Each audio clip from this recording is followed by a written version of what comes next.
जी पंजाबी का अकैडमी ते राम स्वरूप अनखी सभा दे रलत नाल अज दे कहानी दरबार च सब दोस्तां जी मित्तरां मलिक साहब, मैं मछियां हुण वैसे सुन रहा, अगर कोई दोस्त कहानी पढ़ रहा तो पढ़ सकता है। जी सर शुरू करदा जी असी।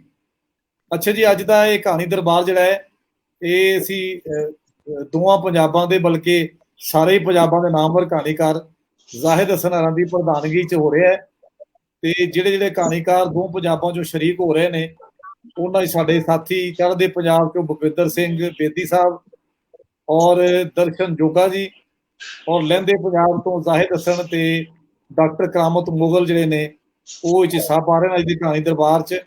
ਤੇ ਸਭ ਤੋਂ ਪਹਿਲਾਂ ਤੇ ਅਸੀਂ ਰਾਮ ਸਰੂਪ ਅਨਖੀ ਹਰਾਂ ਨੂੰ ਉਹਨਾਂ ਦੇ ਧੰਨਵਾਦੀ ਹਾਂ ਕਿ ਉਹਨਾਂ ਦੇ ਨਾਂ ਤੇ ਅਸੀਂ ਇਕੱਠੇ ਹੋਏ ਔਰ ਉਹਨਾਂ ਜਿਹੜਾ ਕੰਮ ਕੀਤਾ ਨਾਵਲ ਦੇ ਖੇਤਰ 'ਚ ਕਹਾਣੀ 'ਚ ਔਰ ਸ਼ਾਇਰੀ 'ਚ ਉਹ ਹਮੇਸ਼ਾ ਰਹੇਗਾ। ਮਾਂ ਬੋਲੀ ਦੇ ਝੋਲੀ 'ਚ ਉਹਨਾਂ ਨੇ ਜਿਹੜਾ ਸੁਲੇਖ 'ਚ ਅਦਬ ਪਾ ਗਏ ਉਹ ਸਾਨੂੰ ਰਸਤਾ ਦੱਸਦਾ ਰਹੇਗਾ। ਤੇ ਅਸੀਂ ਅੱਜ ਦਾ ਇਹ ਜਿਹੜਾ ਬਕਾਇਦਾ ਤਰਤੀਬ ਇਹ ਸੀ ਕਿ ਇੱਕ ਇੱਕ ਕਹਾਣੀ ਸਾਰੇ ਦੋਸਤ ਪੜ੍ਹਨਗੇ ਤੇ ਅਸੀਂ ਇਸ ਕਹਾਣੀ ਦਰਬਾਰ 'ਚ ਉਹਨਾਂ ਨੂੰ ਅਸੀਂ ਸਲਾਮ ਔਰ ਖਰਾਜੇ ਤਹਿਸੀਲ ਪੇਸ਼ ਕਰਾਂਗੇ ਰਾਮ ਸਰੂਪ ਅਸੀਂ ਅਨਖੀ ਹਰਾਂ ਨੂੰ। ਤੇ ਅੱਜ ਦੇ ਜਿਹੜੇ ਪ੍ਰਧਾਨ ਨੇ ਉਹ ਜ਼ਾਹਿਦ ਹਸਨ ਲਹਿੰਦੇ ਪੰਜਾਬ ਲਾਹੌਰ ਤੋਂ ਤਲਕ ਹੈ ਉਹਨਾਂ ਦਾ। 4 ਨਾਵਲ ਉਹਨਾਂ ਦੇ ਆ ਚੁੱਕੇ ਨੇ ਔਰ ਉਹ ਚਾਰੇ ਨਾਵਲ ਜਿਹੜੇ ਨੇ ਬੜੇ ਨਾਮਵਰ ਹੋਏ ਔਰ ਇਸ਼ਕ ਲਤਾੜੇ ਆਦਮੀ ਗਲੀਚਾ ਉਹਨਾਂ ਨਾਲ ਹੀ ਤੇ ਕਿੱਸਾ ਆਸ਼ਿਕਾਂ ਜਿਹੜਾ ਚੌਥਾ ਨਾਵਲ ਸੀ ਤੱਸੀ ਧਰਤੀ ਉਹਦੇ ਤੇ ਇਹਨਾਂ ਨੂੰ ਡਾਹਾ ਅਵਾਰਡ ਮਿਲਿਆ ਜਿਹੜਾ ਇੱਕ ਇੰਟਰਨੈਸ਼ਨਲ ਅਵਾਰਡ ਹੈ ਔਰ ਉਹ ਹਰ ਪੰਜਾਬੀ ਲਈ ਮਾਣਯੋਗ ਗੱਲ ਹੈ ਕਿ ਕਿਸੇ ਪੰਜਾਬੀ ਨੂੰ ਅਵਾਰਡ ਮਿਲਿਆ। ਫਿਰ ਇਹਨਾਂ ਦੀ ਕਹਾਣੀਆਂ ਦੀ 2 ਕਿਤਾਬਾਂ ਨੇ ਤੇ ਹਿਜਰ ਤੇਰਾ 50 ਵਰਿਆਂ ਦੀ ਉਦਾਸੀ ਤੇ ਹਿਜਰ ਤੇਰਾ ਜੇ ਪਾਣੀ ਮੰਗੇ। ਫਿਰ ਇਹਨਾਂ ਦੇ ਬਹੁਤ ਸਾਰੇ ਅਨੁਵਾਦ ਕੀਤੇ ਇਹਨਾਂ ਨੇ, ਬੜਾ ਸੂਫੀਜ਼ਮ ਦੇ ਕੰਮ ਹੈ ਔਰ ਅੱਜ ਕੱਲ੍ਹ ਲਮਜ਼ ਯੂਨੀਵਰਸਿਟੀ ਜਿਹੜੀ ਹੈ ਉਹਦੇ 'ਚ ਪੜ੍ਹਾ ਰਹੇ ਨੇ ਪੰਜਾਬੀ ਉਹਨਾਂ ਬਾਲਾਂ ਨੂੰ ਜਿਨ੍ਹਾਂ ਸਿਰਫ ਅੰਗਰੇਜ਼ੀ ਸਿੱਖੀ ਸੀ ਔਰ ਅੰਗਰੇਜ਼ੀ ਬੋਲਦੇ ਸਨ, ਅੰਗਰੇਜ਼ੀ ਸੁਣਦੇ ਸਨ। ਤੇ ਅਸੀਂ ਇਹਨਾਂ ਨੂੰ ਜੀ ਅੱਜ ਦੇ ਪ੍ਰਧਾਨ ਨੇ ਨਾਲ ਹੀ ਸਾਡੇ ਜਿਹੜੇ ਦੂਜੇ ਮਹਿਮਾਨ ਨੇ ਸਾਡੇ ਲਹਿੰਦੇ ਪੰਜਾਬ ਤੋਂ ਡਾਕਟਰ ਕਰਾਮਤ ਮੁਗਲ ਇਹ ਵੀ ਪੰਜਾਬੀ ਜ਼ੁਬਾਨ ਦੇ ਉਸਤਾਦ ਨੇ। ਰਵੇਲ ਇੱਕ ਅਖਬਾਰ ਜਿਹੜਾ ਹੈ ਉਹਦੀ ਆਨਲਾਈਨ ਜ਼ਿੰਮੇਵਾਰੀਆਂ ਇਹ ਆਨਲਾਈਨ ਵੀ ਔਰ ਦੂਜਾ ਵੀ ਅਖਬਾਰ ਕੱਢਦੇ ਨੇ ਤੇ ਇਹਨਾਂ ਦੇ 4 ਜਿਹੜੇ ਕਹਾਣੀਆਂ ਦੇ ਪਲਾਗੇ ਆ ਚੁੱਕੇ ਨੇ ਇਹ ਵੀ ਅੱਜ ਆਪਣੀ ਕਹਾਣੀ ਸਾਂਝੀ ਕਰਨਗੇ।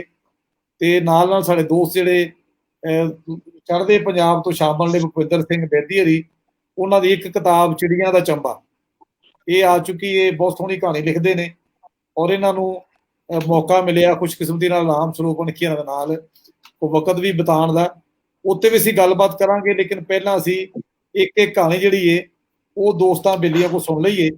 ਦਰਸ਼ਨ ਸਿੰਘ ਜੋਗਾ ਦੇ ਜਿਹੜੇ ਸਾਡੇ ਦੋਸਤ ਨੇ ਚੜ੍ਹਦੇ ਪੰਜਾਬ ਤੋਂ ਉਹਨਾਂ ਦੀ ਪਹਿਲੀ ਕਹਾਣੀ ਦੀ ਕਿਤਾਬ ਨਮਸਕਾਰ ਸੀ ਉਹਦੇ 2 ਐਡੀਸ਼ਨ ਛਪ ਚੁੱਕੇ ਇੱਕ ਹੋਰ ਵੀ ਕਿਤਾਬ ਉਹਨਾਂ ਦੀ ਆ ਚੁੱਕੀ ਤੇ ਉਹ ਤਾਰਫ ਸੀ ਜਿਹੜਾ ਸੀ ਇਸ ਥੋੜੇ ਮਹਿਦੂਦ ਸਮੇਂ 'ਚ ਬਾਕੀ ਦਿਨਾਂ ਦਾ ਬਹੁਤ ਤਾਰਫ ਜਿਹੜਾ ਮਾਂ ਬੋਲੀ 'ਚ ਲਿਖ ਰਿਹਾ ਹੈ।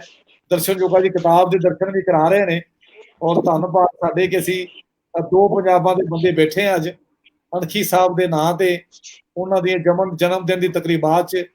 ਤੇ ਮੈਂ ਦਰਖਾਸਤ ਕਰਾਂਗਾ ਪ੍ਰਧਾਨ ਅੱਜ ਦੇ ਜ਼ਾਹਿਦ ਹਸਨ ਹਰਾਂ ਨੂੰ ਕਿ ਉਹ ਉਹਨਾਂ ਦੀ ਇਜਾਜ਼ਤ ਨਾਲ ਸਭ ਤੋਂ ਪਹਿਲਾਂ ਕਿਸੇ ਬੇਲੀ ਨੂੰ ਇਜਾਜ਼ਤ ਦੇਈਏ ਤਾਂ ਕਹਾਣੀ ਆਪਣੀ ਪੜ੍ਹ ਸਕਣ।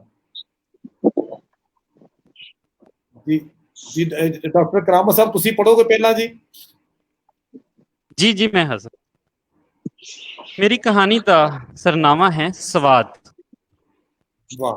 गल टीवी दी इस खबर तो शुरू हुई कि गैरत दे नां ते कतल करन वालियां नूं फांसी या फिर उम्र कैद दी सज़ा दिते जावन दा कानून बन रहा है, शायद बन गया। ਉਹ ਦੋਵੇਂ ਘਰ ਵਿੱਚ ਇਕੱਲੇ ਸਨ। 40 ਕੁ ਵਰਿਆਂ ਦੀ मेरी ਪਤਲੇ आवाज ਸਰੀਰ आ ਵਾਲੀ रही है ना? ਜੀ ਆ ਰਹੀ आ रही है। 40 ਕੁ ਵਰਿਆਂ ਦੀ ਪਤਲੇ ਸਰੀਰ ਵਾਲੀ ਸਵਾਣੀ ਉਹ ਤੋਤ ਦੀ ਚਮਕ ਵਾਂਗੂ ਲਿਫ ਲਿਫ ਜਾਂਦੀ। ਉਹ ਹੱਸ ਕੇ ਆਖਣ ਲੱਗੀ, ਇਹ ਕਾਨੂੰਨ ਲੱਗਦਾ ਮੇਰੇ ਲਈ ਬਣਿਆ ਹੈ। ਮੈਨੂੰ ਵੀ ਮੇਰਾ ਭਰਾ ਮਾਰਨ ਨੂੰ ਫਿਰਦਾ ਹੈ, ਹੁਣ ਉਹ 100 ਵਾਰੀ ਸੋਚੇਗਾ। ਹਾਂ, ਸਵਾਣੀਆਂ ਨਾਲ ਸਦੀਆਂ ਤੋਂ ਹੀ ਜ਼ਿਆਦਤੀਆਂ ਤੇ ਜ਼ੁਲਮ ਹੁੰਦੀਆਂ ਆ ਰਹੀਆਂ ਨੇ। ਲੱਗਦਾ ਹੈ ਹੁਣ ਔਰਤਾਂ ਦੀ ਵੀ ਸੁਣੀ ਗਈ ਹੈ। ਮਰਦ ਨੇ ਪੜ੍ਹੇ ਲਿਖੇ ਤੇ ਖੁੱਲੇ ਜ਼ੇਨ ਦਾ ਹੋਣ ਦਾ ਸਬੂਤ ਦਿੱਤਾ। ਫਿਰ ਇੱਕੋ ਵਾਰੀ ਔਰਤ ਨੂੰ ਜਿਵੇਂ ਕੁਝ ਚੇਤੇ ਆਇਆ, ਅੱਜ ਮੈਨੂੰ ਬੱਤੀ ਪਈ ਏ ਤੇ ਠੀਕ ਠਾਕ ਪਈ ਏ। ਉਹ ਕਿਵੇਂ? ਹੀਟਰ ਲਾਇਆ ਹੋਇਆ ਸੀ, ਇੱਕ ਥਾਂ ਤੋਂ ਤਾਰ ਨੂੰ ਜੋੜ ਸੀ। ਬੇਧਿਆਨੀ ਵਿੱਚ ਮੇਰੇ ਹੱਥ ਵਿੱਚ ਫੜੀ ਸਿਲਵਰ ਦੀ ਥਾਲੀ ਉਸ ਜੋੜ ਨਾਲ ਟੱਚ ਹੋ ਗਈ ਤੇ ਚੰਗਾ ਭਲਾ ਝਟਕਾ ਪਿਆ। ਤੈਨੂੰ ਇhtiyਾਤ ਕਰਨੀ ਚਾਹੀਦੀ। ਬਿਜਲੀ ਨਹੀਂ ਵੇਖਦੀ ਕੋਈ ਕਿੰਨਾ ਸੋਹਣਾ ਹੈ ਤੇ ਹਾਲੇ ਇਹਨੂੰ ਮਰਨਾ ਨਹੀਂ ਚਾਹੀਦਾ। ਵਾਹ ਵਾਹ ਵਾਹ। ਔਰਤ ਹੱਸ ਕੇ ਤੇ ਥੋੜਾ ਜਿਹਾ ਵੱਲ ਖਾ ਕੇ ਮਰਦ ਦੀ ਤਾਰੀਫ ਨੂੰ ਕਬੂਲਿਆ ਤੇ ਆਖਣ ਲੱਗੀ, ਮੈਂ ਘਰ ਵਿੱਚ ਉੱਕਾ ਇਕੱਲੀ ਸਾਂ, ਕੋਈ ਨਹੀਂ ਸੀ ਜਿਹੜਾ ਮੈਨੂੰ ਛਡਾਉਂਦਾ। ਉਹ ਤਾਂ ਬਿਜਲੀ ਨੇ ਝਟਕਾ ਮਾਰ ਕੇ ਪਰਾਂ ਸੁੱਟਤਾ, ਨਹੀਂ ਤਾਂ ਹੁਣ ਨੂੰ ਮਰੀ ਪਈ ਹੋਈਆਂ। ਲੋਕੀ ਮੇਰੀ ਜਵਾਨ ਮੌਤ ਵੇਖ ਕੇ ਅਫਸੋਸ ਕਰਦੇ ਹੋਵਨ। ਔਰਤਾਂ ਆਪਣੇ ਨੱਕ ਉੱਤੇ ਉਂਗਲਾਂ ਰੱਖ ਕੇ ਆਖਣਾ ਸੀ, ਹਾਏ ਹਾਏ ਕਿੰਨੀ ਸੋਹਣੀ ਜਵਾਨ ਜਹਾਨ ਕੁੜੀ ਬਿਜਲੀ ਨਾਲ ਲੱਗ ਕੇ ਮਰ ਗਈ। ਹਾਲੇ ਉਹਨੇ ਵੇਖਿਆ ਹੀ ਕੀ ਸੀ, ਆਖਦੀਆਂ ਪਈਆਂ ਹੋਵਣ ਆ ਤੇ ਮੈਂ ਆਖਣਾ ਸੀ ਕਿੰਨੀ ਛੇਤੀ ਮਰ ਗਈ। ਹਾਲੇ ਤਾਂ ਅਸਾਂ ਦੋਵਾਂ ਬੜੀ ਦੂਰ ਤੱਕ ਜਾਣਾ ਸੀ। ਮਰਦ ਨੇ ਸ਼ਰਾਰਤ ਕੀਤੀ, ਲੈ ਤੈਨੂੰ ਉਸ ਵੇਲੇ ਵੀ ਇਹੋ ਜਿਹੀਆਂ ਗੱਲਾਂ ਹੀ ਚੇਤੀਆਂ ਆਣੀਆਂ ਸਨ। ਤੂਤ ਦੀ ਚਮਕ ਲਹਿਰਾ ਕੇ ਆਖਿਆ, ਹਰ ਕੋਈ ਆਪਣੇ ਦੁੱਖ ਨੂੰ ਹੀ ਰੋਂਦਾ ਹੈ, ਮਰਿਆਂ ਬਾਰੇ ਇਹੋ ਜਿਹੀਆਂ ਗੱਲਾਂ ਨਹੀਂ ਕਰੀਦੀਆਂ। ਉਹ ਕਿਉਂ, ਅੱਲਾ ਮਾਫ ਵੀ ਤਾਂ ਕਰ ਦਿੰਦਾ ਹੈ। ਤੇਰੇ ਬੱਤੀ ਲੱਗਣ ਵਾਲੀ ਗੱਲ ਤੋਂ ਮੈਨੂੰ ਸ਼ੇਖੂਪੁਰੇ ਦੀ ਇੱਕ ਕੁੜੀ ਚੇਤੇ ਆ ਗਈ। ਬੜੀ ਸੋਹਣੀ ਕੁੜੀ ਸੀ, ਹਾਲੇ ਕੁਵਾਰੀ ਸੀ। ਉਹ ਕਿਸੇ ਭਾਰਤੀ ਅਦਾਕਾਰ ਨਾਲ ਉਹਦੀ ਸ਼ਕਲ ਮਿਲਦੀ ਸੀ। ਉਹਦਾ ਆਸ਼ਕ ਉਹਨੂੰ ਉਸੇ ਨਾਂ ਨਾਲ ਬੁਲਾਉਂਦਾ। ਉਹ ਵੀ ਤੇਰੇ ਵਾਂਗੂ ਇੱਕ ਦਿਨ ਇਕੱਲੀ ਕੱਪੜੇ ਇਸਤਰੀ ਪਈ ਕਰਦੀ, ਉਹਨੂੰ ਬਿਜਲੀ ਲੱਗੀ ਕਿ ਉਹ ਉੱਥੇ ਹੀ ਮਰ ਗਈ ਵਿਚਾਰੀ। ਖੈਰ ਐਨੀ ਵਿਚਾਰੀ ਵੀ ਨਹੀਂ ਸੀ, ਉਹ ਅੱਗ ਲੱਗੀ ਹੋਈ ਸੀ। ਮੁੱਗਣ ਤੋਂ ਪਹਿਲਾਂ ਹੀ ਉਹਨੂੰ ਉੱਡਣ ਲੱਗ ਪਈ। ਕੁਝ ਨੇ ਉਹਦੇ ਭਰਾ ਨੇ ਆਪ ਮਰੀ ਤੇ ਉਹਦਾ ਆਸ਼ਕ ਔਰਤ ਨੇ ਗੁੱਸੇ ਨਾਲ ਪੁੱਛਿਆ, ਉਹ ਫਿਰਦਾ ਹੈ, ਬਗਾਨਾ ਪੁੱਤਰ ਮਾਰਨਾ ਐਡਾ ਸੌਖਾ ਨਹੀਂ। ਸਰਦਾਰਾਂ ਆਪਣੀ ਕੁੜੀ ਬੱਤੀ ਲਾ ਕੇ ਮਾਰੀ ਤਾਂ ਨਾਲ ਹੀ ਉਹਦਾ ਆਸ਼ਕ ਵੀ ਮਰਵਾ ਦਿੱਤਾ। ਔਰਤ ਇਨਕਸ਼ਾਫ ਕੀਤਾ। ਅੱਛਾ, ਮਰਦ ਰਤਾ ਕੋ ਹੈਰਾਨ ਹੋਇਆ, ਮੈਨੂੰ ਨਹੀਂ ਸੀ ਪਤਾ ਸਰਦਾਰ ਆਪਣੀਆਂ ਬਹੁਤ ਸਾਰੀਆਂ ਗੱਲਾਂ ਦਾ ਕਦੋਂ ਪਤਾ ਲੱਗਣ ਦਿੰਦੇ। ਇਹ ਤਾਂ ਤੂੰ ਠੀਕ ਆਖਿਆ। ਤੇ ਉਹ ਜਿਹੜੇ ਨਿੱਕੇ ਚੌਧਰੀਆਂ ਦੀ ਆਪਣੀ ਕੁੜੀ ਮਾਰੀ, ਉਹਦਾ ਤੇ ਤੈਨੂੰ ਪਤਾ ਹੋਣਾ ਹੈ। ਔਰਤ ਨੇ ਪੁੱਛਿਆ, ਜਿਹੜੀ ਆਪਣੇ ਪਨਵਈਏ ਨਾਲ ਨਿਕਲ ਗਈ ਸੂ? ਹਾਂ ਸੁਣਿਆ ਤਾਂ ਸੀ, ਪਰ ਪੂਰੀ ਗੱਲ ਦਾ ਪਤਾ ਨਹੀਂ। ਤੁਹਾਨੂੰ ਔਰਤਾਂ ਨੂੰ ਪੂਰੀ ਗੱਲ ਦਾ ਪਤਾ ਹੁੰਦਾ ਹੈ। ਹਾਂ, ਜਦ ਉਹਨੂੰ ਮੋੜ ਕੇ ਲਿਆਏ ਤਾਂ ਬਾਅਦ ਵਿੱਚ ਅਦਾਲਤ ਵਿੱਚ ਬਾਬੂ ਨੇ ਫੇਰ ਮੁੰਡੇ ਦੇ ਹੱਕ ਵਿੱਚ ਬਿਆਨ ਦੇ ਦਿੱਤੇ। ਮਾਪਿਆਂ MPA ਨੂੰ ਵਿੱਚ ਪਾ ਕੇ ਕਿਵੇਂ ਨਾ ਕਿਵੇਂ ਕਰਕੇ ਫਿਰ ਵੀ ਕੁੜੀ ਉਡਾ ਲਈ, ਪਰ ਹੁਣ ਉਹਨਾਂ ਦੇ ਦਿਲ ਤੋਂ ਲੈ ਗਈ। ਸਾਰਿਆਂ ਘਰ ਵਾਲਿਆਂ ਏਕਾ ਕਰਕੇ ਉਹਨੂੰ ਜ਼ਹਿਰ ਦੇ ਦਿੱਤਾ। MPA ਨੇ ਜ਼ੁਮਾ ਨਹੀਂ ਸੀ ਚੁੱਕਿਆ? ਮਰਦ ਪੁੱਛਿਆ, ਕਾਹਦਾ? ਬੱਤੀ ਕੁੜੀ ਨੂੰ ਜਾਨੋਂ ਨਹੀਂ ਮਾਰਿਆ ਜਾਵੇਗਾ। ਬਈ ਕੁੜੀ ਨੂੰ ਜਾਨੋਂ ਨਹੀਂ ਮਾਰਿਆ ਜਾਵੇਗਾ। ਇਹੋ ਜਿਹੇ ਜ਼ੁਮਿਆਂ ਦੀ ਕੌਣ ਪਰਵਾਹ ਕਰਦਾ ਹੈ? ਨਾਲੇ ਜ਼ਿੰਮੇਦਾਰ ਕਿਹੜਾ ਬਾਅਦ ਵਿੱਚ ਗੁਨਹਗਾਰਾਂ ਨੂੰ ਫਾਹੇ ਲਾ ਦਿੰਦਾ ਹੈ? ਜ਼ਿੰਮੇਦਾਰ ਕੌਣ ਹੁੰਦਾ ਹੈ ਪੁੱਛਣ ਵਾਲਾ? ਜਿਨ੍ਹਾਂ ਦੀ ਕੁੜੀ ਸੀ ਉਹਨਾਂ ਮਾਰ ਦਿੱਤੀ ਜ਼ਹਿਰ ਦੇ ਕੇ। ਹੀਰ ਦੇ ਮਾਪਿਆਂ ਦਾ ਤਾਂ ਪਤਾ ਨਹੀਂ। ਬੱਬੂ ਦੇ ਮਾਪੇ ਤਕੱਬੁਰ ਬੜਾ ਕਰਦੇ ਸਨ, ਬੜੇ ਹੰਕਾਰੇ ਹੋਏ ਸਨ। ਉਹ ਖਾਸ ਕਰ ਬੱਬੂ ਦੀਆਂ ਵੱਡੀਆਂ ਭੈਣਾਂ ਪਿੰਡ ਵਿੱਚ ਜਦ ਵੀ ਕੋਈ ਕੁੜੀ ਮੁੰਡਾ ਫਿਰ ਫੜੇ ਜਾਂਦੇ ਜਾਂ ਕੋਈ ਰਨ ਉਤਲ ਜਾਂਦੀ, ਉਹ ਬੜਾ ਨੱਕ ਮਰੋੜ ਮਰੋੜ ਕੇ ਗੱਲਾਂ ਕਰਦੀਆਂ। ਕਿਸੇ ਕੁੜੀ ਦੇ ਯਾਰਾਨੇ ਦਾ ਪਤਾ ਲੱਗਦਾ ਤਾਂ ਬਜਾਏ ਪਰਦਾ ਪਾਵਨ ਦੇ ਉਹਨੂੰ ਛੱਜ ਵਿੱਚ ਪਾ ਕੇ ਭੰਡਦੀਆਂ। ਉਹਨਾਂ ਨੂੰ ਉਹਨਾਂ ਦੇ ਗਰੂਰ ਦੀ ਸਜ਼ਾ ਇੰਝ ਮਿਲੀ ਕਿ ਉਹਨਾਂ ਦੀ ਆਪਣੀ ਨਿੱਕੀ ਭੈਣ ਪਨਵਈਏ ਨਾਲ ਨਿਕਲ ਗਈ, ਰੱਜ ਬੇਇੱਜ਼ਤ ਹੋਏ। ਹਾਂ, ਕਿਸੇ ਹੋਰ ਨਾਲ ਜਾਂਦੀ ਤਾਂ ਸ਼ਾਇਦ ਉਹ ਅੰਦਰ ਵੜ ਕੇ ਬਹਿ ਜਾਂਦੇ, ਪਰ ਉਹ ਤਾਂ ਗਈ ਵੀ ਤਾਂ ਆਪਣੀ ਸਗੀ ਭੈਣ ਦੇ ਘਰ ਵਾਲੇ ਨਾਲ। ਦੋ ਸਕੀਆਂ ਭੈਣਾਂ ਇੱਕ ਮਰਦ ਦੇ ਘਰ ਤਾਂ ਨਹੀਂ ਰਹਿ ਸਕਦੀਆਂ, ਰਹਿ ਤਾਂ ਨਹੀਂ ਸਕਦੀਆਂ, ਪਰ ਨੰਨੀ ਤੇ ਨਾਦੀਆਂ ਤਾਂ ਵਸਦੀਆਂ ਪਈਆਂ ਨੇ। ਔਰਤ ਆਪਣੇ ਵੱਲੋਂ ਧਮਾਕਾ ਕੀਤਾ। ਉਹ ਕੋਈ ਜ਼ਾਹਿਰਨ ਚਿੱਟਾ ਨੰਗਾ ਤਾਂ ਨਹੀਂ ਰਹਿੰਦੀਆਂ, ਉਹਨਾਂ ਕੋਈ ਨਿਕਾਹ ਤਾਂ ਨਹੀਂ ਕੀਤਾ। ਚੋਰੀ ਛੁਪੇ ਦਾ ਹੀ ਏ, ਜਿੰਨਾ ਮਰਜ਼ੀ ਕੋਈ ਲਾ ਲਵੇ। ਦੁਨੀਆ ਕੋਲੋਂ ਵੀ ਚੋਰੀ ਤੇ ਆਪਣੇ ਰੱਬ ਕੋਲੋਂ ਵੀ ਚੋਰੀ। ਲੋਕਾਂ ਦੀਆਂ ਅੱਖਾਂ ਵਿੱਚ ਘੱਟਾ ਪਾਉਂਦੇ ਨੇ। ਸਾਲੀ ਪਨਵਈਆ, ਅੱਲਾ ਤਾਂ ਸਭ ਜਾਣਦਾ ਹੈ। ਸਵਾਣੀ ਨੂੰ ਕੋਈ ਦੁੱਖ ਸੀ ਉਹਨਾਂ ਨਾਲ, ਸ਼ਾਇਦ ਅੱਲਾ ਬੜਾ ਮਾਰੇਗਾ ਇਹਨਾਂ ਨੂੰ। ਮਰਦ ਨੂੰ ਮਜ਼ਹਬ ਚੇਤੇ ਆ ਗਿਆ। ਗੁਨਾਹ ਦੀ ਵੀ ਕੋਈ ਹੱਦ ਹੁੰਦੀ ਹੈ ਜਨਾਬ। ਗੁਨਾਹ ਬੇਹੱਦ ਸਵਾਦੀ ਲੱਗਦਾ ਹੈ। ਮਰਦ ਨੇ ਕੋਈ ਜਵਾਬ ਨਾ ਦਿੱਤਾ। ਉਹ ਸ਼ਾਇਦ ਬਹਿਸ ਦੇ ਮੂਡ ਵਿੱਚ ਨਹੀਂ ਸੀ। ਕੁਝ ਚਿਰ ਲਈ ਦੋਵਾਂ ਵਿਚਕਾਰ ਚੁੱਪ ਵਰਤ ਗਈ। ਉਹ ਦੋਵੇਂ ਆਪਣੀ ਆਪਣੀ ਥਾਂ ਕੁਝ ਸੋਚਦੇ ਰਹੇ। ਔਰਤ ਬੋਲੀ, ਮੈਂ ਆਖਦੀ ਪਈ ਸਾਂ, ਨਿੱਕੇ ਚੌਧਰੀਆਂ ਨੂੰ ਉਹਨਾਂ ਦੇ ਹੰਕਾਰ ਲੈ ਡੁੱਬਾ। ਪਹਿਲੋਂ ਉਹਨਾਂ ਦੀ ਕੁੜੀ ਨੱਸੀ, ਅਦਾਲਤ ਵਿੱਚ ਜ਼ਲੀਲ ਹੋਏ, ਧੀ ਨੂੰ ਜ਼ਹਿਰ ਦੇ ਕੇ ਮਾਰਿਆ ਨੇ, ਬਈ ਮੂੰਹ ਉੱਤੇ ਲੱਗੀ ਕਾਲਖ ਲੈ ਜਾਵੇਗੀ, ਉਹ ਵੀ ਨਹੀਂ ਲੱਥੀ। ਉਹ ਕਿਵੇਂ? ਉਹਨਾਂ ਦਾ ਜਵਾਈ ਜਿਹੜਾ ਉਹਨਾਂ ਦੀ ਧੀ ਨੂੰ ਉਧਾਲ ਕੇ ਲੈ ਗਿਆ, ਉਹਦੇ ਨਾਲ ਨਾ ਚਾਹੁੰਦਿਆਂ ਹੋਇਆਂ ਆਪਣੀ ਧੀ ਦੇ ਭਲੇ ਲਈ ਸੁਲ੍ਹਾ ਕਰਨੀ ਪੈ ਗਈ। ਹੁਣ ਜਵਾਈ ਭਾਵੇਂ ਨਹੀਂ ਆਂਦਾ, ਧੀ ਤਾਂ ਆਂਦੀ ਹੈ ਨਾ। ਜਦੋਂ ਆਂਦੀ ਹੈ ਸਾਰੇ ਫੱਟ ਸਜਰੇ ਹੋ ਜਾਂਦੇ ਨੇ, ਲੋਕੀ ਮੂੰਹ ਜੋੜਦੇ ਨੇ। ਕਾਲਖ ਤਾਂ ਵਾਕਈ ਉਵੇਂ ਦੀ ਉਵੇਂ ਰਹੀ। ਤੇ ਹੋਰ ਕੀ, ਚੌਧਰੀਆਂ ਨੂੰ ਗਰੂਰ ਕਰਨ ਦੀ, ਲੋਕਾਂ ਦੇ ਪਰਦੇ ਜ਼ਾਹਿਰ ਕਰਨ ਦੀ, ਜ਼ਲੀਲ ਕਰਨ ਦੀ ਜਿਹੜੀ ਰੱਬ ਨੇ ਸਜ਼ਾ ਦਿੱਤੀ, ਉਹ ਹਾਲੇ ਮੁੱਕੀ ਨਹੀਂ। ਵੱਡੇ ਪੁੱਤਰ ਦੀ ਬੀਵੀ ਆਪਣੇ ਦੇਵਰ ਨਾਲ ਫੜੀ ਗਈ। ਨਿੱਕੇ ਪੁੱਤਰ ਦਾ ਤਾਂ ਵਿਆਹ ਕੀਤਾ ਤੇ ਉਹ ਵੀ ਭੈੜੀ ਨਿਕਲੀ। ਸੁਣਿਆ ਕੁੜੀ ਵਸਣਾ ਕੋਈ ਨਹੀਂ, ਪਿੱਛੇ ਕੁਝ ਜ਼ਿਆਦਾ ਹੀ ਮੋਹ ਪਿਆਰ ਸੂ। ਇਹਨਾਂ ਅਨੋਖਾਂ ਵਿੱਚ ਲਿਆਂਦੀ ਏ? ਉਹਨੇ ਸਵਾਲ ਪੁੱਛਿਆ। ਹਾਂ। ਇਹਨਾਂ ਨੂੰ ਰਿਸ਼ਤੇਦਾਰਾਂ ਸਾਕ ਕਿਉਂ ਨਹੀਂ ਦਿੱਤਾ? ਸਾਕ ਤਾਂ ਬੜੇ ਸਨ, ਇਹਨਾਂ ਦੀਆਂ ਉੱਚੀਆਂ ਹਵਾਵਾਂ ਸਨ, ਗਮੂਰੀ ਵਿੱਚ ਸਨ। ਪਹਿਲੋਂ ਇਹ ਨਹੀਂ ਸਨ ਲੈਂਦੇ, ਹੁਣ ਇਹਨਾਂ ਨੂੰ ਦਿੰਦਾ ਕੋਈ ਨਹੀਂ। ਹਾਂ ਜੀ, ਸਾਰਿਆਂ ਨੂੰ ਨੱਕ ਲੱਗੇ ਹੋਏ ਨੇ। ਇੱਕ ਵਾਰੀ ਫਿਰ ਚੁੱਪ ਦਾ ਵਕਫਾ ਆਇਆ। ਫਿਰ ਇਸ ਚੁੱਪ ਨੂੰ ਔਰਤ ਨਹੀਂ ਤੋੜਿਆ। ਹਾਂ, ਸੱਚ ਚੇਤੇ ਆਇਆ, ਉਹ ਤੂੰ ਸੁਬਾ ਕੀ ਆਖਦਾ ਪਿਆ ਸੀ ਮੋਬਾਈਲ ਫੋਨ ਤੇ? ਕੀ ਆਖਦਾ ਪਿਆ ਸਾਂ? ਉਹ ਬੱਟ ਫੈਮਿਲੀ ਵਾਲੀ ਗੱਲ। ਹਾਂ, ਉਹ ਮੇਰੇ ਕੋਲ ਇੱਕ ਬੇਲੀ ਕੋਲ ਉਹਦਾ ਕਜ਼ਨ ਆਇਆ, ਤਾਂ ਉਹਨਾਂ ਬਾਰੇ ਕੁਛ ਆਖਿਆ, ਵਾਹ ਤੋਈਆਂ ਮਾਰੀਆਂ। ਬੜੀਆਂ ਜੋੜ ਕੇ ਉਹਨੇ ਆਪਣੇ ਦੋਵਾਂ ਦੀਆਂ ਗੱਲਾਂ ਕੀਤੀਆਂ। ਇਹ ਬੱਟ ਲੋਕ ਬੜੇ ਬੇਫੈਜ਼ ਤੇ ਖਾ ਪੀ ਕੇ ਭੁੱਲ ਜਾਣ ਵਾਲੇ ਨੇ। ਇਹਨਾਂ ਨੂੰ ਗੁਆਂਢੀ ਹੋਣ ਪਰੋਂ ਹਰ ਔਖੇ ਵੇਲੇ ਮੈਂ ਸੰਭਾਲਿਆ ਏ। ਇਹਨਾਂ ਦੀਆਂ ਜ਼ਨਾਨੀਆਂ ਦੀਆਂ 100 ਲੋੜਾਂ ਥੋੜਾਂ ਮੈਂ ਪੂਰੀਆਂ ਕੀਤੀਆਂ ਨੇ, ਫਿਰ ਵੀ ਇਹ ਮੇਰੇ ਖਿਲਾਫ ਗੱਲਾਂ ਕਰਨ ਤੋਂ ਬਾਜ਼ ਨਹੀਂ ਆਏ। ਔਰਤ ਗੁੱਸੇ ਵਿੱਚ ਸੀ। ਹਾਲੇ ਇਹਨਾਂ ਨੂੰ ਇਹ ਗੱਲਾਂ ਕਰਕੇ ਹਾਸਲ ਹੁਸਲ ਵੀ ਕੁਝ ਨਹੀਂ ਹੋਇਆ। ਬੰਦਾ ਪੁੱਛੇ, ਜਿਹਨੂੰ ਤੂੰ ਇਹ ਗੱਲਾਂ ਦੱਸੀਆਂ ਨੇ, ਉਹਨੂੰ ਕੀ ਦੁੱਖ ਸੀ? ਮਰਦ ਨੂੰ ਕੋਈ ਦੁੱਖ ਸੀ? ਇਹ ਬਾਜ਼ੇ ਬੁੜੀਆਂ ਬੰਦਿਆਂ ਨੂੰ ਐਵੇਂ ਹੀ ਲੋਕਾਂ ਦੀਆਂ ਗੱਲਾਂ ਕਰਨ ਦਾ ਸ਼ੌਕ ਹੁੰਦਾ ਹੈ, ਸਿਰਫ ਝੱਟ ਫਜ਼ੂਲ ਸਵਾਦ ਲੈਣ ਲਈ। ਚਸਕਾ ਮਾਰਨ ਪਾਰੋਂ ਗੱਲਾਂ ਕਰਦੇ ਨੇ, ਮਿਲਦਾ ਮਿਲਾਂਦਾ ਕੁਝ ਵੀ ਨਹੀਂ। ਹਾਂ, ਇਹ ਲੋਕਾਂ ਬਾਰੇ ਗੱਲਾਂ ਕਰਨ ਦਾ ਸਵਾਦ ਬੜਾ ਪਿਆਰਾ ਹੈ। ਅਸੀਂ ਕਦੇ ਵੀ ਕਿਸੇ ਦੇ ਘਰ ਦੀ ਗੱਲ ਨਹੀਂ ਕੀਤੀ। ਔਰਤ ਦਾਵਾ ਕੀਤਾ। ਹਾਂ, ਆਪਾਂ ਨੂੰ ਕੀ ਜ਼ਰੂਰਤ ਲੋਕਾਂ ਦੀਆਂ ਚੰਗੀਆਂ ਮੰਦੀਆਂ ਗੱਲਾਂ ਕਰਕੇ ਗੁਨਾਹ ਲੈਣ ਦਾ? ਮਰਦ ਉਹਦੀ ਹਾਂ ਵਿੱਚ ਹਾਂ ਮਿਲਾਈ। ਜੀ ਕਹਾਣੀ। ਵਾਹ ਵਾਹ ਜੀ ਵਾਹ, ਬਹੁਤ ਅੱਛਾ ਹੈ ਕਰਾਮ ਭਾਈ। ਤੁਸੀਂ ਇੱਕ ਅੱਛੀ ਰੀਤ ਪਾਈ ਹੈ ਕਿ ਛੋਟੀ ਕਹਾਣੀ ਸੁਣਾ ਕੇ ਤੁਸੀਂ ਬਾਕੀਆਂ ਦਾ ਕੰਮ ਵੀ ਸੌਖਾ ਜਾਂ ਔਖਾ ਕਰ ਦਿੱਤਾ ਹੈ। ਤੇ ਡਾਕਟਰ ਸਾਹਿਬ ਦੀ 4 ਜਿਹੜੀ ਕਿਤਾਬਾਂ ਆਈਆਂ, ਕਰਾਮਤ ਮੁਕਤ, ਤਿਤਲੀ, ਵੇਲੇ ਕਵੇਲੇ, ਔਰ ਸ਼ਾਇਦ ਜਿਹੜੀ ਕਹਾਣੀ ਸੀ ਇਹ ਮੇਰਾ ਖਿਆਲ ਆਖਰੀ ਸੀ। ਇਹ ਕਿਹੜੀ ਕਿਤਾਬ ਚੋਂ ਕਹਾਣੀ ਸਰ ਸੁਣਾਈ ਡਾਕਟਰ ਸਾਹਿਬ ਤੁਸੀਂ?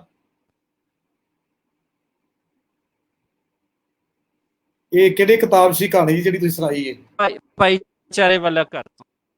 ਅੱਛਾ, ਭਾਈਚਾਰੇ ਵਾਲਾ ਘਰ। ਇੱਕ ਤੁਹਾਡੀ ਕਿਤਾਬ ਪੁੱਠੇ ਟੁਰਦੇ ਲੋਕ ਵੀ ਹੈ ਜੀ, ਔਰ ਬੜੇ ਸੋਹਣੇ ਨਾਮ ਤੁਸੀਂ ਆਪਣੇ ਕਿਤਾਬਾਂ ਰੱਖੇ ਜੀ। ਉਹਦੇ ਚ ਲੰਮੀ ਕਹਾਣੀ।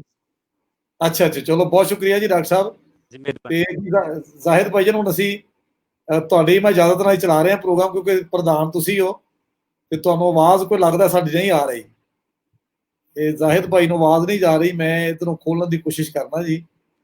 ਤੇ ਉਹ ਜਿੱਥੇ ਵੀ ਖੋਰ ਆ ਰਿਹਾ। ਹਾਂ, ਹੁਣ ਆਇਆ ਜੀ। ਜ਼ਾਹਿਦ ਭਾਈ ਜਨ, ਤੁਹਾਨੂੰ ਆਵਾਜ਼ ਆ ਰਹੀ ਸਾਡੀ?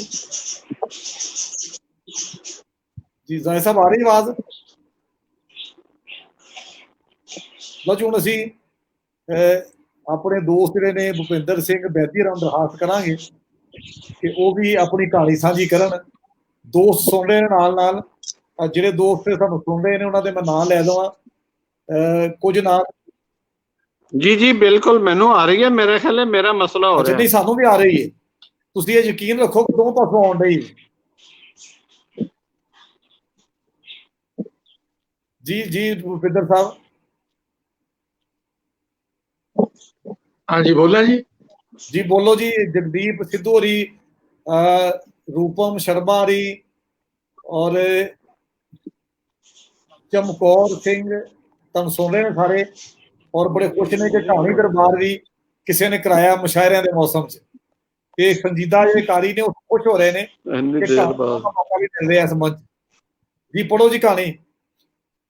हाँ जी, मैं सब तो पहला ਤਾਂ ਚੜ੍ਹਦੇ ਅਤੇ ਲਹਿੰਦੇ ਪੰਜਾਬ ਦੇ ਦਰਸ਼ਕਾਂ ਨੂੰ ਮੇਰੇ ਵੱਲੋਂ ਸਤਿ ਸ੍ਰੀ ਅਕਾਲ, ਆਦਾਬ। ਰਾਮ ਸਰੂਪ ਅਣਖੀ ਜੀ ਦੇ ਜਨਮ ਦਿਨ ਨੂੰ ਸਮਰਪਿਤ 99ਵੇਂ ਜਨਮ ਦਿਨ ਨੂੰ ਸਮਰਪਿਤ ਇੱਕ ਕਹਾਣੀ ਦਰਬਾਰ ਹੈ ਜੋ ਅਜ਼ਮ ਮਲਕ ਅਤੇ ਬੇਅੰਤ ਬਾਜਵਾ ਜੀ ਦੀ ਮਿਹਨਤ ਦੇ ਸਦਕੇ ਅਸੀਂ ਅੱਜ ਇਕੱਠੇ ਹੋਏ ਹਾਂ। ਔਰ ਰਾਮ ਸਰੂਪ ਅਣਖੀ ਸਹਿਤ ਸਭਾ ਦੇ ਸਹਿਯੋਗ ਨਾਲ ਔਰ ਰਾਮ ਸਰੂਪ ਅਣਖੀ ਜੀ ਦੇ ਸੁਪੁੱਤਰ ਡਾਕਟਰ ਕ੍ਰਾਂਤੀਪਾਲ ਜੀ ਵੀ ਵਧਾਈ ਦੇ ਪਾਤਰ ਨੇ, ਜੋ ਅੱਜ ਸਾਡੇ ਇਸ ਪ੍ਰੋਗਰਾਮ ਨੂੰ ਸੁਣ ਵੀ ਰਹੇ ਨੇ। ਸੋ ਮੈਂ ਆਪਣੀ ਉਹ ਕਹਾਣੀ ਸ਼ਾਮਲ ਕਰ ਰਿਹਾ ਜਿਹੜੀ ਰਾਮ ਸਰੂਪ ਅਣਖੀ ਜੀ ਨੂੰ ਬਹੁਤ ਪਸੰਦ ਸੀ, ਔਰ ਇਹਨਾਂ ਨੇ ਉਚੇਚੇ ਤੌਰ ਤੇ ਕਹਾਣੀ ਆਪਣੇ ਮੈਗਜ਼ੀਨ ਦੇ ਵਿੱਚ ਛਾਪੀ ਸੀ। ਔਰ ਉਹਨਾਂ ਨੇ ਕਿਹਾ ਸੀ ਇਹ ਕਹਾਣੀ ਦੇ ਬਾਰੇ ਕਿ ਇਹੋ ਜਿਹੀਆਂ ਕਹਾਣੀਆਂ ਕਦੇ ਕਦੇ ਲਿਖੀਆਂ ਜਾਂਦੀਆਂ। वाह जी ਇਹ वाह। ਕਹਾਣੀ ਦਾ ਨਾਮ ਹੈ ਜੀ ਪਿਆਸ। ਕਹਾਣੀ ਦਾ ਨਾਮ ਹੈ ਪਿਆਸ। प्यास। ਕੀ ਗੱਲ ਅੱਜ ਕੰਮ ਵਾਲੀ ਆਈ ਨਹੀਂ? ਤੁਸੀਂ ਅੱਜ ਕੱਲ ਕੰਮ ਵਾਲੀ ਨੂੰ ਬਹੁਤ ਉਡੀਕਦੇ ਰਹਿੰਦੇ ਹੋ। वाह। ਤੈਨੂੰ ਐਵੇਂ ਵਹਿਮ ਹੋ ਜਾਂਦਾ ਹੈ ਕੀ ਹੋਇਆ ਜੇ ਪੁੱਛ ਲਿਆ, ਨਾਲੇ ਕਿੰਨੀ ਚੰਗੀ ਆ ਵਿਚਾਰੀ, ਮੈਨੂੰ ਤੁਹਾਡੇ ਰੱਥ ਠੀਕ ਨਹੀਂ ਲੱਗਦੇ। ਤੂੰ ਤਾਂ ਕਮਲੀ ਆ ਕਮਲੀ, ਭਲਾ ਕੋਈ ਕੰਮ ਵਾਲੀ ਤੇ ਵੀ ਮਾੜੀ ਅੱਖ ਰੱਖੂ?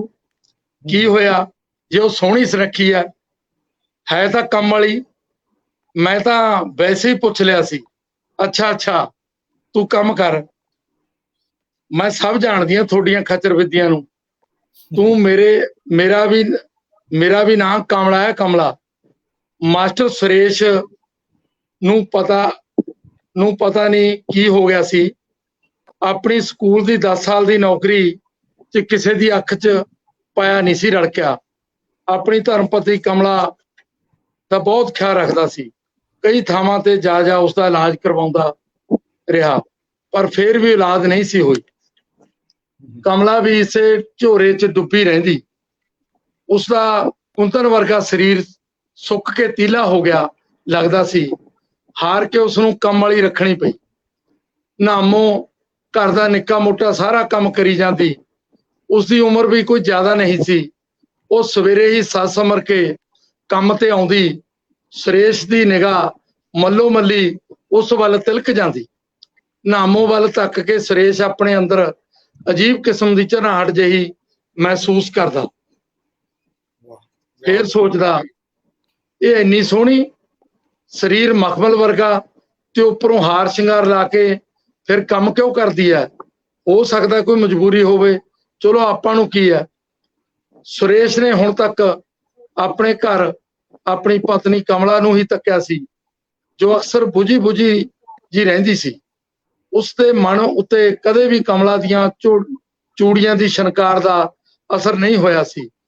ਬਸ ਦੋ ਜਿਸਮ ਇੱਕ ਛੱਤ ਹੇਠ ਜ਼ਿੰਦਗੀ ਜੀ ਰਹੇ ਸਨ। ਸ਼ਾਇਦ ਇਸ ਦੇ ਪਿੱਛੇ ਇਹ ਕਾਰਨ ਛੁਪਿਆ ਹੋਇਆ ਸੀ ਕਿ ਉਹਨਾਂ ਦੇ ਘਰ ਕੋਈ ਬੱਚਾ ਨਹੀਂ ਸੀ ਹੋਇਆ। ਪਰ ਮਨੁੱਖੀ ਮਨ ਦਾ ਕੀ ਹੈ, ਇਹ ਤਾਂ ਬਦਲਦਾ ਰਹਿੰਦਾ ਹੈ। ਇਸ ਉੱਪਰ ਪਤਾ ਨਹੀਂ ਕਦੋਂ ਵਕਤ ਦੀਆਂ ਪੈੜਾਂ ਆਪਣਾ ਨਿਸ਼ਾਨ ਛੱਡ ਜਾਣ। ਇੱਕ ਦਿਨ ਸੁਰੇਸ਼ ਨੇ ਨਾਮੋ ਨੂੰ ਪੁੱਛਿਆ ਵੀ ਸੀ, ਨਾਮੋ ਤੈਨੂੰ ਦੂਸਰਿਆਂ ਦੇ ਘਰਾਂ 'ਚ ਕੰਮ ਕਿਉਂ ਕਰਨਾ ਪੈਂਦਾ ਹੈ? ਮੈਂ ਜੀ ਤੁਹਾਨੂੰ ਕੀ ਦੱਸਾਂ। ਹਾਂ ਤੂੰ ਸੰਗਦੀ ਕਿਉਂ ਹੈ ਦੱਸ। ਉਹ ਜੀ ਮੇਰਾ ਆਦਮੀ ਕੋਈ ਕੰਮ ਨਹੀਂ ਜੀ ਕਰਦਾ, ਸਾਰਾ ਦਿਨ ਮੰਜਾ ਹੀ ਤੋੜਦਾ ਹੈ ਜਾਂ ਫਿਰ ਮੇਰੇ ਹੱਡ ਭੰਨਦਾ ਹੈ। ਬਈ ਇਹ ਤਾਂ ਬਹੁਤ ਮਾੜੀ ਗੱਲ ਹੈ ਉਸਦੀ, ਨਾਲੇ ਤੂੰ ਕਮਾਵੇਂ ਨਾਲੇ ਤੈਨੂੰ ਕੁੱਟੇ। ਬਸ ਜੀ ਸਾਡੇ ਤਾਂ ਇਉਂ ਹੀ ਚੱਲਦਾ ਜੀ। ਸੁਰੇਸ਼ ਜਿੱਥੇ ਕਮਲਾ ਨੂੰ ਦਵਾਈ ਦਵਾਉਂਦਾ ਹੈ, ਉੱਥੇ ਉਸਨੂੰ ਨਾਮੋ ਵਾਂਗ ਹਮੇਸ਼ਾ ਸੱਜ ਸਮਰ ਕੇ ਰਹਿਣ ਲਈ ਪ੍ਰੇਰਦਾ ਵੀ ਹੈ। ਕਮਲਾ ਇਸ ਗੱਲ ਦਾ ਬੁਰਾ ਮਨਾਉਂਦੀ ਤੇ ਸਧਾਰਨ ਔਰਤਾਂ ਵਾਂਗ ਬਣ ਕੇ ਰਹਿਣਾ ਪਸੰਦ ਕਰਦੀ। ਸੁਰੇਸ਼ ਦੇ ਬਦਲੇ ਹੋਏ ਤੇਵਰਾਂ ਨੂੰ ਦੇਖ ਕਮਲਾ ਆਪਣੀਆਂ ਸਹੇਲੀਆਂ ਨਾਲ ਗੱਲ ਸਾਂਝੀ ਕਰਦੀ ਪਰ ਉਹ ਸਾਰੀਆਂ ਸੁਰੇਸ਼ ਦਾ ਹੀ ਪੱਖ ਪੂਰਦੀਆਂ। ਉਹਨਾਂ ਵਿੱਚੋਂ ਇੱਕ ਆਖਦੀ, ਕੁੜੇ ਤੂੰ ਹੀ ਆਪਣੇ ਆਪ ਨੂੰ ਔਲਾਦ ਨਾ ਹੋਣ ਦੇ ਗਮ ਚ ਸਾੜ ਰੱਖਿਆ, ਤੂੰ ਉਸ ਨੂੰ ਰੁਝਾਉਣ ਲਈ ਕੀ ਕਰਦੀ ਆ? ਉਹ ਵੀ ਕੀ ਕਰੇ ਵਿਚਾਰਾ, ਮਰਦ ਨੂੰ ਆਪਣੇ ਵੱਸ ਚ ਰੱਖਣਾ ਕੀ ਔਖਾ ਹੈ। ਤੂੰ ਤਾਂ ਕਦੇ ਹੱਸ ਕੇ ਵੀ ਗੱਲ ਨਹੀਂ ਕਰਦੀ, ਜਦੋਂ ਵੀ ਦੇਖੋ ਮੱਥੇ 'ਚ ਤਿਉੜੀਆਂ ਪਾਈ ਰੱਖਦੀ ਆ। ਕਮਲਾ ਆਈ ਤਾਂ ਸੀ ਆਪਣਾ ਦੁੱਖ ਸਾਂਝਾ ਕਰਨ, ਉਲਟਾ ਆਪਣੀਆਂ ਸਹੇਲੀਆਂ ਦੀਆਂ ਨਸੀਹਤਾਂ ਪੱਲੇ ਪੈ ਗਈਆਂ। ਉਹ ਸੋਚਦੀ ਠੀਕ ਹੀ ਤਾਂ ਕਹਿੰਦੀਆਂ ਨੇ, ਮੈਂ ਆਪਣੇ ਆਪ ਨੂੰ ਖੁਦ ਹੀ ਸਾੜ ਰੱਖਿਆ ਹੈ। ਕਮਲਾ ਸੋਚਦੀ ਕੁਝ ਬੋਲਣ ਲੱਗੀ। ਹਾਂ ਮੈਂ ਹੀ ਮਾੜੀ ਹਾਂ। ਕੀ ਮੈਂ ਸੱਚਮੁੱਚ ਹੀ ਇੰਨੀ ਮਾੜੀ ਹਾਂ? ਮੈਂ ਆਪਣੇ ਆਪ ਨੂੰ ਬਦਲ ਲਵਾਂਗੀ, ਪਹਿਲਾਂ ਵਾਂਗ ਕਮਲਾ ਬਣ ਜਾਵਾਂਗੀ, ਪਰ ਲੋਕ ਕੀ ਕਹਿਣਗੇ ਕਹੀ ਜਾਣ, ਮੈਂ ਕੀ ਲੈਣਾ? ਮੈਂ ਤਾਂ ਆਪਣੇ ਘਰ ਬਚਾਵਾਂਗੀ। ਕਮਲਾ ਦੇ ਚਿਹਰੇ ਤੇ ਇੱਕ ਜੇਤੂ ਮੁਸਕਾਨ ਝਲਕ ਰਹੀ ਸੀ ਤੇ ਉਸ ਨੂੰ ਇੰਜ ਲੱਗਿਆ ਜਿਵੇਂ ਉਸਦਾ ਭਾਰੀ ਬੋਝ ਹੁਣ ਲੱਥ ਜਾਵੇਗਾ। ਸੁਰੇਸ਼ ਅਕਸਰ ਹੀ ਸਕੂਲ ਵਿੱਚੋਂ ਆ ਕੇ ਆਪਣੀਆਂ ਕਿਤਾਬਾਂ ਵਿੱਚ ਗੁਆਚ ਜਾਂਦਾ। ਅੱਜ ਕੱਲ੍ਹ ਉਹ ਮਨੋਵਿਗਿਆਨ ਦੀਆਂ ਕਿਤਾਬਾਂ ਪੜ੍ਹ ਰਿਹਾ ਸੀ। ਪੜ੍ਹਦਾ ਇੱਕ ਥਾਂ ਰੁਕ ਜਾਂਦਾ ਹੈ ਤੇ ਕਮਲਾ ਨੂੰ ਬੁਲਾ ਕੇ ਕਹਿੰਦਾ ਹੈ, ਕਮਲਾ ਆਹ ਦੇਖ ਫਰਾਇਡ ਨੇ ਕੀ ਲਿਖਿਆ ਜਿਹੜਾ ਇੰਨਾ ਰੌਲਾ ਪਾਇਆ? ਸੁਣ ਤਾਂ ਸਹੀ। ਕਹਿੰਦਾ ਬੱਚਾ ਜਦੋਂ ਆਪਣੀ ਮਾਂ ਦੀ ਗੋਦ ਵਿੱਚ ਪਿਆ ਦੁੱਧ ਚੁੰਘਦਾ ਹੈ ਤਾਂ ਉਸ ਅੰਦਰ ਕਾਮ ਦੀਆਂ ਭਾਵਨਾਵਾਂ ਪੈਦਾ ਹੁੰਦੀਆਂ। ਨਿਰਾ ਬਕਵਾਸ। ਇਹ ਕਿਵੇਂ ਹੋ ਸਕਦਾ ਹੈ? ਬੱਚਾ ਤਾਂ ਅਖੀਰ ਮਾਸੂਮ ਹੁੰਦਾ ਹੈ। ਮਾਸੂਮ ਬੱਚੇ ਨੂੰ ਕੀ ਪਤਾ ਹੈ? ਮੈਂ ਨਹੀਂ ਮੰਨਦੀ। ਨਿਰਾ ਬਕਵਾਸ। ਇਹ ਕਿਵੇਂ ਹੋ ਸਕਦਾ ਹੈ? ਬੱਚਾ ਤਾਂ ਆਖਰ ਮਾਸੂਮ ਹੁੰਦਾ ਹੈ। ਬੱਚੇ ਨੂੰ ਕੀ ਪਤਾ ਹੈ? ਮੈਂ ਨਹੀਂ ਮੰਨਦੀ। ਤੇਰੇ ਮੰਨਣ ਜਾਂ ਨਾ ਮੰਨਣ ਚ ਕੀ ਹੈ? ਮਨੋਵਿਗਿਆਨੀ ਤਾਂ ਮੰਨਦੇ ਨੇ। ਤੁਸੀਂ ਜੀ ਅੱਜ ਕੱਲ੍ਹ ਇਹੋ ਜਿਹੀਆਂ ਗੱਲਾਂ ਕਿਉਂ ਕਰਦੇ ਰਹਿੰਦੇ ਹੋ? ਅੱਛਾ ਤੇਰੇ ਗੱਲਾਂ ਸਮਝ ਨਹੀਂ ਆ ਸਕਦੀਆਂ। ਜਾ ਇੱਕ ਕੱਪ ਵਧੀਆ ਚਾਹ ਦਾ ਬਣਾ ਕੇ ਲਿਆ। ਪੜ੍ਹਦਾ ਸੁਰੇਸ਼ ਆਪਣੇ ਮੰਜੇ ਤੇ ਪਿਆ ਸੁਸਤਾਉਣ ਲੱਗਿਆ। ਅੱਧ ਸੁੱਤੀ ਹਾਲਤ ਵਿੱਚ ਉਹ ਨਾਮੋ ਨੂੰ ਆਪਣੇ ਖਿਆਲਾਂ ਵਿੱਚ ਚਿਤਵਣ ਲੱਗਿਆ। ਉਸ ਨੂੰ ਇਸ ਤਰ੍ਹਾਂ ਜਾਪਿਆ ਜਿਵੇਂ ਨਾਮੋ ਉਸਦੇ ਕੋਲ ਹੋਵੇ। ਨਾਮੋ ਤੂੰ ਮੈਨੂੰ ਬਹੁਤ ਸੋਹਣੀ ਲੱਗਦੀ ਆ। ਤੁਸੀਂ ਜੀ ਇਹੋ ਜਿਹੀਆਂ ਗੱਲਾਂ ਨਾ ਕਰੋ ਜੀ, ਚੰਗਾ ਨਹੀਂ ਲੱਗਦਾ। ਚੰਗੇ ਨੂੰ ਕੀ ਹੈ? ਇਹ ਤਾਂ ਦਿਲ ਦੀਆਂ ਗੱਲਾਂ ਨੇ, ਜੋ ਮਨ ਕਹੇ ਉਹ ਕਰ ਲੈਣਾ ਚਾਹੀਦਾ। ਮੈਂ ਠਹਿਰੀ ਨੀਚ ਜਾਤ ਤੇ ਤੁਸੀਂ ਨਾਮੋ ਪਿਆਰ ਮੁਹੱਬਤ ਚ ਸਭ ਕੁਝ ਜਾਇਜ਼ ਹੈ। ਆ ਮੇਰੇ ਕੋਲ ਆ, ਦੇਖ ਤੇਰਾ ਹੱਥ ਕਿੰਨਾ ਮੁਲਾਇਮ ਹੈ। ਤੇ ਤੇਰੇ ਅਚਾਨਕ ਹੀ ਕਮਲਾ ਦੀ ਆਵਾਜ਼ ਸੁਣਾਈ ਦਿੱਤੀ। ਸੁਰੇਸ਼ ਦੀ ਅੱਖ ਖੁੱਲ ਗਈ। ਉਹ ਮੰਜੇ ਦੇ ਆਸੇ-ਪਾਸੇ ਦੇਖਣ ਲੱਗਾ। ਉੱਥੇ ਤਾਂ ਕੁਝ ਵੀ ਨਹੀਂ ਸੀ। ਕੀ ਗੱਲ? ਕਿਹਦੇ ਨਾਲ ਗੱਲਾਂ ਕਰਦੇ ਸੀ? ਕਮਲਾ ਨੇ ਸੁਰੇਸ਼ ਵੱਲ ਚਾਹ ਦਾ ਕੱਪ ਵਧਾਉਂਦੀ ਹੋਈ ਨੇ ਕਿਹਾ। ਨਹੀਂ ਕੋਈ ਗੱਲ ਨਹੀਂ। ਸੁਰੇਸ਼ ਦੇ ਚਿਹਰੇ ਤੇ ਪਸੀਨੇ ਦੀਆਂ ਬੂੰਦਾਂ ਟਪਕ ਰਹੀਆਂ ਸਨ, ਜਿਵੇਂ ਕਿਸੇ ਨੇ ਉਸ ਨੂੰ ਰੰਗੇ ਹੱਥੀਂ ਫੜ ਲਿਆ ਹੋਵੇ। ਸੁਰੇਸ਼ ਦੀ ਕਮਲਾ ਵੱਲ ਤੱਕ ਕੇ ਹੈਰਾਨ ਹੀ ਰਹਿ ਗਿਆ। ਕਮਲਾ ਪਹਿਲਾਂ ਨਾਲੋਂ ਕਾਫੀ ਬਦਲੀ ਜਾਪੀ। ਉਸਦੇ ਪਹਿਰਾਵੇ ਵਿੱਚ ਪਹਿਲਾਂ ਨਾਲੋਂ ਢੇਰ ਸਾਰਾ ਅੰਤਰ ਦਿਸ ਰਿਹਾ ਸੀ। ਉਸਦੇ ਬੋਲਣ ਦਾ ਅੰਦਾਜ਼ ਵੀ ਪਹਿਲਾਂ ਨਾਲੋਂ ਕਾਫੀ ਬਦਲ ਚੁੱਕਿਆ ਸੀ। ਸੁਰੇਸ਼ ਦੇ ਮਨ ਵਿੱਚ ਅਜੀਬ ਕਿਸਮ ਦੀ ਖਲਬਲੀ ਉੱਠਣ ਲੱਗੀ। ਉਹ ਕਮਰੇ ਦੇ ਬਾਹਰ ਆਇਆ ਤੇ ਦੇਖਿਆ ਕਮਲਾ ਰਸੋਈ ਵਿੱਚ ਰਾਤ ਦੀ ਰੋਟੀ ਦਾ ਆਹਰ ਕਰ ਰਹੀ ਸੀ। ਇੱਕ ਭਰਮੀ ਨਜ਼ਰ ਉਸਨੇ ਕਮਲਾ ਤੇ ਸੁੱਟੀ। ਕਮਲਾ ਪੂਰੀ ਤਰ੍ਹਾਂ ਸਜੀ ਸਮਰੀ ਦੁਲਹਨ ਵਾਂਗ ਲੱਗ ਰਹੀ ਸੀ। ਉਸਦੇ ਹੱਥਾਂ ਵਿੱਚ ਪਾਈਆਂ ਚੂੜੀਆਂ ਵੀ ਸ਼ਿੰਗਾਰ ਚੌਂ ਤਰਫੀ ਫੈਲ ਰਹੀ ਸੀ। ਸੁਰੇਸ਼ ਪੌੜੀਆਂ ਚੜ੍ਹ ਉੱਪਰ ਛੱਤ ਤੇ ਚਲਾ ਗਿਆ। ਆਸੇ-ਪਾਸੇ ਰਾਤ ਦੀ ਕਾਲਖ ਨੇ ਮਕਾਨਾਂ ਨੂੰ ਆਪਣੇ ਕਲਾਵੇ ਵਿੱਚ ਲੈ ਲਿਆ। ਹਲਕੀ ਠੰਡ ਪਸਰ ਰਹੀ ਸੀ। ਸੁਰੇਸ਼ ਨੇ ਅਸਮਾਨ ਵੱਲ ਤੱਕਿਆ ਤਾਂ ਲੱਗਿਆ ਜਿਵੇਂ ਤਾਰੇ ਉਸ ਨਾਲ ਗੱਲਾਂ ਕਰ ਰਹੇ ਹੋਣ ਤੇ ਚੰਦਰਮਾ ਦੀ ਟਿੱਕੀ ਰਾਤ ਦੀ ਰੌਣਕ ਵਿੱਚ ਹੋਰ ਵੀ ਵਾਧਾ ਕਰ ਰਹੀ ਸੀ। ਸੁਰੇਸ਼ ਆਪਣੇ ਆਪ ਵਿੱਚ ਹੀ ਸਵਾਦ ਹੋ ਰਿਹਾ ਸੀ। ਉਹ ਛੱਤ ਦੇ ਇੱਧਰ ਉੱਧਰ ਘੁੰਮਣ ਲੱਗਿਆ। ਉਸਦੇ ਖਿਆਲਾਂ ਦੀ ਲੜੀ ਉਦੋਂ ਟੁੱਟੀ ਜਦੋਂ ਕਮਲਾ ਦੀ ਆਵਾਜ਼ ਦਿੱਤੀ, ਤੁਸੀਂ ਜੀ ਹੇਠਾਂ ਉਤਰ ਆਓ, ਠੰਡ ਵੀ ਵਧਣ ਲੱਗ ਪਈ ਹੈ, ਰੋਟੀ ਵੀ ਠੰਡੀ ਹੋ ਰਹੀ ਹੈ। ਸੁਰੇਸ਼ ਜਲਦੀ ਹੇਠਾਂ ਉਤਰ ਆਇਆ। ਖਾਣਾ ਖਾਧਾ। ਬੜੇ ਹੀ ਚਿਰ ਪਿੱਛੋਂ ਉਸ ਨੂੰ ਰੋਟੀ ਦਾ ਸਵਾਦ ਆਇਆ। ਫਿਰ ਸੁਨਹਿਰੀ ਸੁਪਨਿਆਂ ਦੀ ਗੋਦ ਵਿੱਚ ਸਮਾਉਣ ਲਈ ਰਜਾਈ ਦੇ ਨਿੱਘ ਨੂੰ ਮੰਨਣ ਲੱਗਿਆ। ਕਿੰਨੇ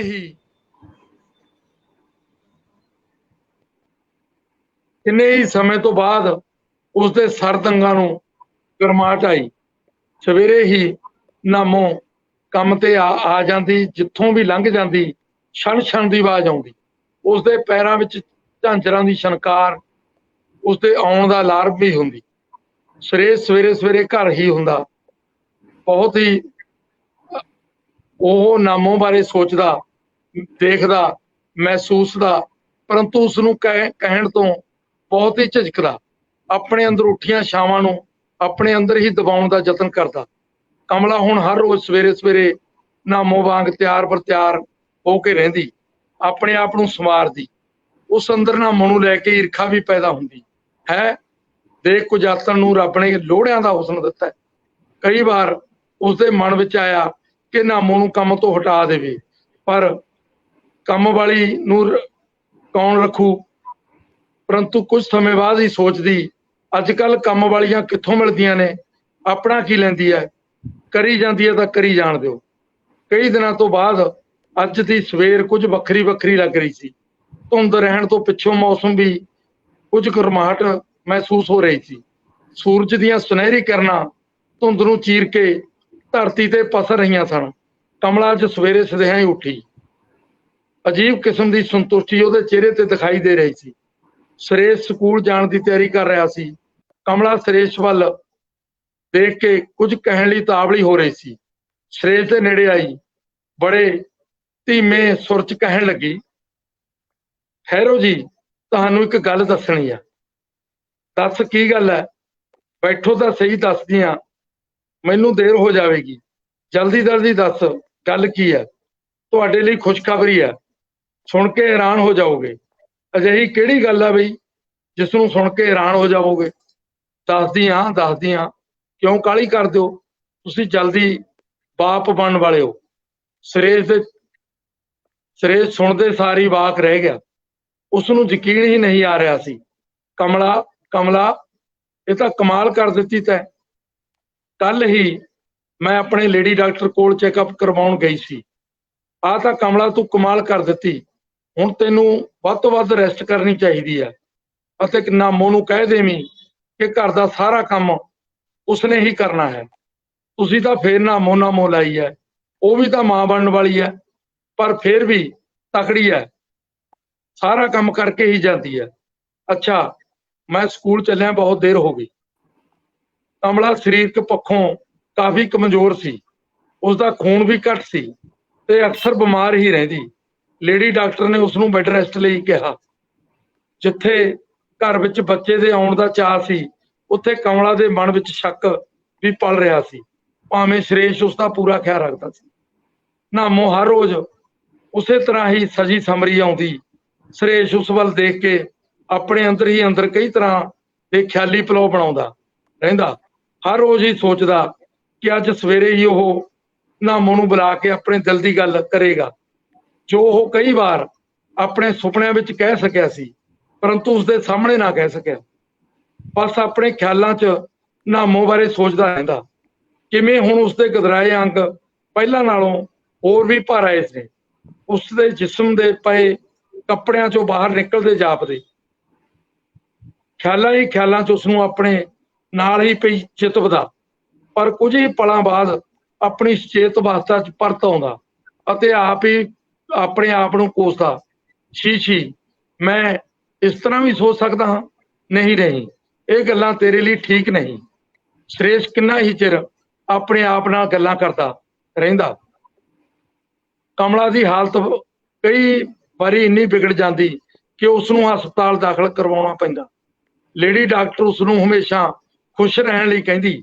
ਸੁਰੇਸ਼ ਕਮਲਾ ਨੂੰ ਇਹੋ ਸਮਝਾਉਂਦਾ, ਕਮਲਾ, ਹੁਣ ਤੂੰ ਇੱਕ ਨਹੀਂ ਦੋ ਹੈ, ਤੈਨੂੰ ਆਪਣੇ ਨਾਲ ਨਹੀਂ ਉਸ ਲਈ ਖੁਸ਼ ਹੋ ਕੇ ਜਿਉਣਾ ਪਵੇਗਾ, ਜਿਸ ਦੀ ਉਡੀਕ ਆਪਾਂ ਨੂੰ ਕਿੰਨੇ ਸਾਲਾਂ ਤੋਂ ਕਰ ਰਹੇ ਹਾਂ। ਫਿਰ ਤੁਸੀਂ ਕਿਉਂ ਮੇਰੇ ਕੋਲੋਂ ਦੂਰ ਦੂਰ ਰਹਿੰਦੇ ਹੋ? ਮੇਰੇ ਵਿੱਚ ਕਿਹੜੀ ਘਾਟ ਹੈ ਜਿਹੜੀ? ਕਮਲਾ ਨੇ ਮਨ ਦੀ ਗੱਲ ਬੁੱਲਾਂ ਤੇ ਲਿਆਉਂਦੀ ਹੋਈ ਨੇ ਕਿਹਾ, ਬਸ ਤੂੰ ਤਾਂ ਐਵੇਂ ਦਿਲੋਂ ਲਾ ਲੈਂਦੀ ਹੈ, ਮੈਂ ਤਾਂ ਸਾਰੇ ਦਾ ਸਾਰਾ ਤੇਰਾ ਹਾਂ। ਨਾਮੋ ਵੀ ਕਮਲਾ ਦਾ ਹਾਲ ਪੁੱਛਣ ਲਈ ਹਸਪਤਾਲ ਆਈ। ਆਪਣੀ ਮਾਲਕਣ ਨੂੰ ਬੜੇ ਪਿਆਰ ਨਾਲ ਕਹਿੰਦੀ, ਬੀਬੀ ਜੀ ਮੈਂ ਵੀ ਤੁਹਾਡੇ ਵਾਕਣਾ ਹਮੇਸ਼ਾ ਖੁਸ਼ ਹੀ ਰਹਿੰਦੀ ਆ, ਤੁਸੀਂ ਵੀ ਖੁਸ਼ ਰਿਹਾ ਕਰੋ ਤਾਂ ਹੀ ਠੀਕ ਰਹੋਗੇ।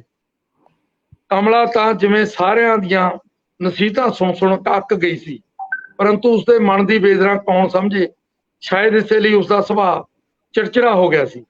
ਸੁਰੇਸ਼ ਦੇ ਅੰਦਰ ਅਜੀਬ ਕਿਸਮ ਦੀ ਕਸ਼ਮਕਸ਼ ਚੱਲਦੀ ਰਹਿੰਦੀ, ਇੱਕ ਬੇਚੈਨੀ ਜਿਹੀ, ਇੱਕ ਭਾਜੜ ਜਿਹੀ ਆਪਣੇ ਅੰਦਰੋਂ ਉੱਠੀ ਪਿਆਸ ਬੁਝਾਉਣ ਲਈ ਸੋਚਦਾ ਰਹਿੰਦਾ, ਪਰ ਸਮਾਜਿਕ ਪ੍ਰਤੀਮਾਨਾਂ ਤੋਂ ਡਰਦਾ ਕੁਝ ਨਾ ਕਰ ਸਕਦਾ।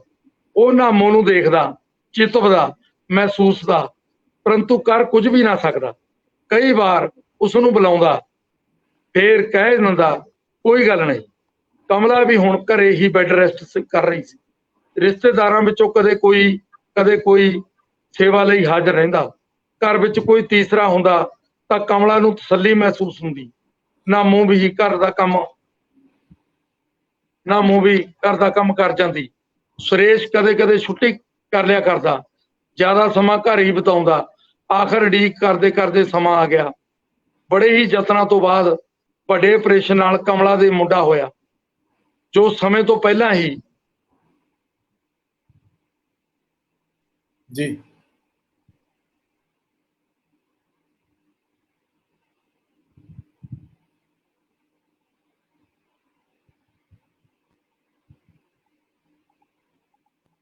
ਉਹਦੇ ਵਿੱਚ ਕੋਈ ਨੈਟਵਰਕ ਦਾ ਮਸਲਾ ਆ ਗਿਆ ਹੈ, ਥੋੜਾ ਇੰਤਜ਼ਾਰ ਕਰ ਲੈਂਦੇ ਹਾਂ ਉਹਨਾਂ ਦਾ ਡਾਕਟਰ ਸਾਹਿਬ ਦਾ, ਵਰਨਾ ਫਿਰ ਅਸੀਂ ਤਕਲੀਫ ਦੇਵਾਂਗੇ ਦਰਸ਼ਨ ਜੋਗਾ ਹੋਰਾਂ ਨੂੰ ਕਿ ਉਹ ਅਗਰ ਨਹੀਂ ਜੁੜਦੇ ਤਾਂ ਉਹ ਆਪਣੀ ਕਹਾਣੀ ਜ਼ਰੂਰ ਸਾਂਝੀ ਕਰ ਲੈਣ। ਅਸੀਂ ਉਹ ਵੇਲਾ ਜਿਹੜਾ ਹੈ ਕਿਸੇ ਪਾਸੇ ਨਾਲ ਲੈ ਕੇ ਟੁਰੇ ਰੱਖੀਏ। ਜੀ ਦਰਸ਼ਨ ਵੀਰ ਜੀ ਤੁਸੀਂ ਸ਼ੁਰੂ ਕਰੋ, ਆਉਣਗੇ ਤੇ ਫਿਰ ਅਸੀਂ ਪਿੱਛੋਂ ਸੁਣ ਲਾਂਗੇ ਕਹਾਣੀ ਹੁੰਦੀ, ਕਿਉਂਕਿ ਨੈਟ ਦਾ ਕੋਈ ਮਸਲਾ ਲੱਗ ਰਿਹਾ। ਹਾਂਜੀ ਠੀਕ ਹੈ ਜੀ। ਸਭ ਤੋਂ ਪਹਿਲਾਂ ਤਾਂ ਮੈਂ ਸ਼੍ਰੀ ਰਾਮ ਸਰੂਪ ਪਣਖੀ ਜੀ ਦੇ ਜਨਮ ਦਿਨ ਦੇ ਉੱਤੇ ਲਹਿੰਦੇ ਤੇ ਚੜ੍ਹਦੇ ਪੰਜਾਬ ਦੇ ਜੇ ਸਾਰੇ ਹੀ ਦੋਸਤ ਇੱਥੇ ਸੱਜਣ ਇਕੱਠੇ ਹੋਏ ਨੇ, ਤੇ ਉਹਨਾਂ ਦੇ ਵਿੱਚ ਸਾਡੇ ਬਹੁਤ ਹੀ ਸਤਿਕਾਰਯੋਗ ਆਪਣਾ ਅਜ਼ਮ ਮਲਿਕ ਜੀ, ਡਾਕਟਰ ਕਰਾਮਤ ਮਗਲ ਜੀ, ਜਹੀਦ ਹਸਨ ਜੀ ਤੇ ਭੁਪਿੰਦਰ ਵੇਦੀ ਜੀ, ਤੇ ਜਿਨ੍ਹਾਂ ਦੇ ਇਹ ਉਦਮ ਸਦਕਾ ਮੈਂ ਕਹਿ ਸਕਦਾ ਜਾਂ ਹਿੰਮਤ ਸਦਕਾ ਇਹ ਦੋਵੇਂ ਪੰਜਾਬ ਇਕੱਠੇ ਹੋਏ ਨੇਗੇ। ਆਪਣਾ ਸਾਹਿਤ ਸਭਾ ਧੌਲਾ, ਰਾਮ ਸਰੂਪ ਸਾਹਿਤ ਸਭਾ ਧੌਲਾ, ਉਹਨਾਂ ਦੇ ਜਿਹੜੇ ਪ੍ਰਧਾਨ ਨੇਗੇ ਬੇਅੰਤ ਬਾਜਵਾ, ਇਹਨਾਂ ਸਾਰਿਆਂ ਨੂੰ ਮੈਂ ਹੀ ਮੁਬਾਰਕਬਾਦ ਦਿੰਦਾ।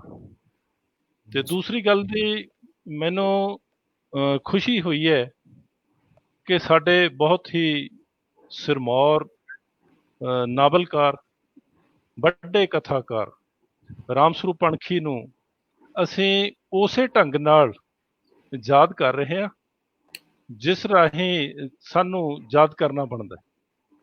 ਮੈਨੂੰ ਲੱਗਦਾ ਹੈ ਕਿ ਅਸੀਂ ਜਿੰਨੇ ਕਲਮਕਾਰ ਹਾਂ ਤੇ ਉਹਨਾਂ ਨੂੰ ਕੋਈ ਉਸ ਤਰ੍ਹਾਂ ਦੀਆਂ ਮੋਮਬੱਤੀਆਂ, ਕੇਕ ਕੱਟਣ ਦੀ ਜ਼ਰੂਰਤ ਨਹੀਂ ਪੈਂਦੀ। ਉਹ ਬੜੀ ਖੂਬਸੂਰਤੀ ਨਾਲ ਇਹ ਜਿਹੜਾ ਹੈ ਉਹਨਾਂ ਦਾ ਜਨਮ ਦਿਨ ਮਨਾਇਆ ਜਾ ਰਿਹਾ।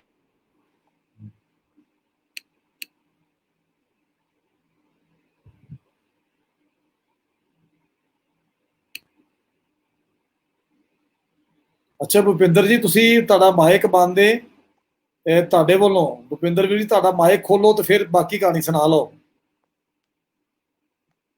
ਜੇ ਮਾਈਕ ਤੁਹਾਡੇ ਵੱਲੋਂ ਬੰਦ ਹੈ, ਇਹ ਤੁਹਾਡੀ ਸਕਰੀਨ ਤੇ ਨਾ ਮਾਈਕ ਨੂੰ ਲਾਲ ਜਿਹਾ ਬਟਨ ਲੱਗਾ ਹੈ, ਇਹਨੂੰ ਜ਼ਰਾ ਖੋਲ ਲਵੋ।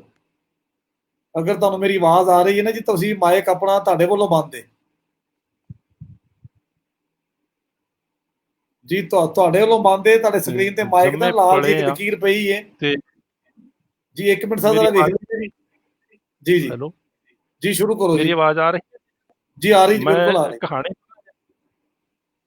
ਕਹਾਣੀ ਪੜ੍ਹਾ ਕਿ ਇੱਕ ਦੀ ਗੱਲ ਕਰ ਸਕਦਾ? ਜੀ ਜੀ ਕਰੋ, ਗੱਲ ਵੀ ਕਰੋ ਜੀ। ਕਹਾਣੀ ਜਿਸ ਤਰ੍ਹਾਂ ਡਾਕਟਰ ਕਰਾਮਤ ਮੁਗਲ ਸਾਹਿਬ ਨੇ ਪੜ੍ਹੀ, ਛੋਟੀ ਜਿਹੀ ਕਹਾਣੀ ਪੜ੍ਹੀ ਹੈ, ਤੇ ਛੋਟੀ ਕਹਾਣੀ ਵੀ ਪੜ੍ਹ ਸਕਦੇ ਹੋ, ਕਿਉਂਕਿ ਫਿਰ ਅਸੀਂ ਅੱਜ ਦੇ ਪ੍ਰਧਾਨ ਕੋਲ ਵੀ ਜਾਂਦੇ ਜੀ। ਹਾਂ, ਮੈਨੂੰ ਲੱਗਦਾ ਹੈ ਕਿ ਸਾਡੀ ਜਿਹੜੀ ਇਹ ਸਾਹਿਤ ਦੀ ਬਹੁਤ ਵੱਡੀ ਵਿਰਾਸਤ ਹੈ, ਇਹਨੂੰ ਸੰਭਾਲਣਾ ਸਾਡੀ ਜ਼ਿੰਮੇਵਾਰੀ ਹੈ, ਸਾਡੇ ਸਾਰਿਆਂ ਦੀ। ਅਸੀਂ ਵੀ ਬਹੁਤ ਸਾਂਭ ਵਧੀਆ। ਰਹੇ ਹਾਂ, ਤੇ ਪਰ ਮੈਨੂੰ ਲੱਗਦਾ ਹੈ ਕਿ ਜੋ ਉਹਨਾਂ ਦੇ ਸੁਪੁੱਤਰ ਨੇ ਡਾਕਟਰ ਕ੍ਰਾਂਤੀਪਾਲ, ਉਹ ਵੀ ਉਹਨੂੰ ਉਸੇ ਹੀ ਸੁਹਿਰਦ ਤਰੀਕੇ ਦੇ ਨਾਲ ਇਸ ਵਿਰਾਸਤ ਨੂੰ ਸੰਭਾਲ ਰਹੇ ਆ। ਉਹ ਸਿਰਫ ਬਾਪ ਕਰਕੇ ਨਹੀਂ, ਮੇਰਾ ਖਿਆਲ ਹੈ ਜੋ ਕਹਾਣੀ ਪੰਜਾਬ ਦਾ ਇੱਕ ਵੱਡਾ ਮੈਗਜ਼ੀਨ ਜੋ ਰਾਮ ਸਰੂਪ ਅਣਖੀ ਨੇ ਕੱਢਿਆ, ਉਹ ਉਸ ਤੋਂ ਅੱਗੇ ਉਸ ਨੂੰ ਅੱਗੇ ਤੋਰ ਰਹੇ ਹੈਗੇ ਪੰਜਾਬੀ ਸਾਹਿਤ। ਬਹੁਤ ਹਾਂਜੀ, ਵਧੀਆ ਪਤਾ ਗੱਲ, ਲੱਗੇ ਬਹੁਤ 100 ਉਹਨਾਂ ਦੇ ਹੋ ਗਏ ਸ਼ਮਾਰੇ, 100 ਇਸ਼ੂ ਛਪ ਚੁੱਕੇ ਨੇ ਜੀ।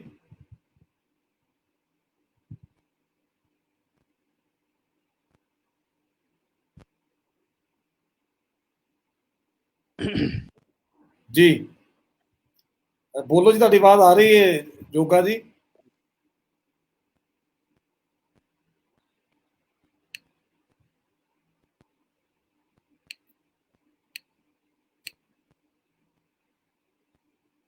ਭੁਪਿੰਦਰ ਸਿੰਘ ਬੇਦੀ ਸਾਹਿਬ ਆਏ ਨੇ, ਆਵਾਜ਼ ਤੁਸੀਂ ਆਪਣਾ ਮਾਈਕ ਜ਼ਰਾ ਖੋਲ। ਉਹਨਾਂ ਨੇ ਅਸਲ ਚ ਉਧਰੋਂ ਬੰਦ ਹੋਇਆ ਉਹਨਾਂ ਦੇ, ਮੈਂ ਤੇ ਬੜੀ ਕੋਸ਼ਿਸ਼ ਕਰ ਰਿਹਾ ਉਹਨਾਂ ਨੂੰ ਮੇਰੇ ਕਨਵੇ ਹੋ ਜਾਏ ਗੱਲ ਕਿ ਮੈਸੇਜ ਕਰ ਦਿਓ ਪ੍ਰਾਈਵੇਟ ਚੈਟ ਤੇ। ਹਾਂਜੀ ਹਾਂਜੀ ਅਸਲ 'ਚ ਇੱਧਰੋਂ ਕੋਈ ਨੈਟ ਦੀ ਪ੍ਰੋਬਲਮ ਆ ਜਾਂਦੀ ਸੀ, ਉਹਦੇ ਕਰਕੇ। ਤੇ ਮੈਂ ਹੁਣ ਆਪਦੀ ਜ਼ਿਆਦਾ ਗੱਲ ਨੂੰ ਇਸ ਨੂੰ ਵਿਸਥਾਰ ਨਾ ਦਿੰਦਾ ਹੋਇਆ, ਮੈਂ ਆਪਣੀ ਕਹਾਣੀ ਤੁਹਾਡੇ ਨਾਲ ਸਾਂਝੀ ਕਰਦਾ। ਗੱਲਾਂ ਤਾਂ ਮੇਰੇ ਮਨ ਦੇ ਵਿੱਚ ਬਹੁਤ ਚੱਲ ਰਹੀਆਂ ਨੇ ਰਾਮ ਸਰੂਪ ਅਣਖੀ ਜੀ ਬਾਰੇ। ਮੇਰੀ ਕਹਾਣੀ ਦਾ ਨਾਂ ਹੈ, ਮੇਰੀ ਕਹਾਣੀ ਦਾ ਨਾਂ ਹੈ ਗੁਆਚਿਆ ਹੋਇਆ ਘਰ। ਲੋਕਾਂ ਨੂੰ ਕਹਿੰਦੇ ਸੁਣਦੀ ਹੁੰਦੀ, ਪਤਾ ਨਹੀਂ ਕਦੇ ਆਪਦੀ ਛੱਤ ਹੇਠ ਬੈਠਾਂਗੇ, ਆਪਦਾ ਘਰ ਹੋਵੇਗਾ, ਏਡੀ ਵੱਡੀ ਕੋਠੀ 'ਚ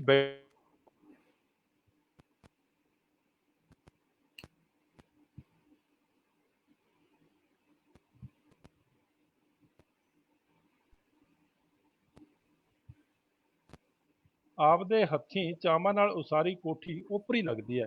ਕੰਧਾਂ ਵੀ ਡਰਾ ਰਹੀਆਂ ਨੇ ਇਹਦੀਆਂ, ਮੋਹ ਵੀ ਆਉਂਦਾ ਹੈ। ਜੀ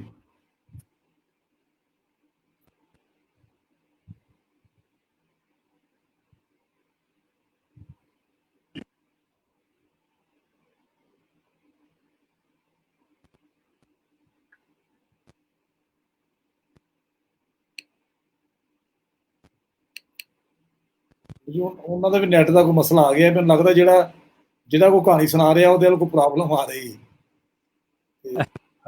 ਹੈਲੋ ਜੀ ਜੀ ਜੀ ਹੈਲੋ ਜੀ ਸਰ, ਆਵਾਜ਼ ਆ ਰਹੀ। ਡਰਾਇੰਗ ਰੂਮ ਦੇ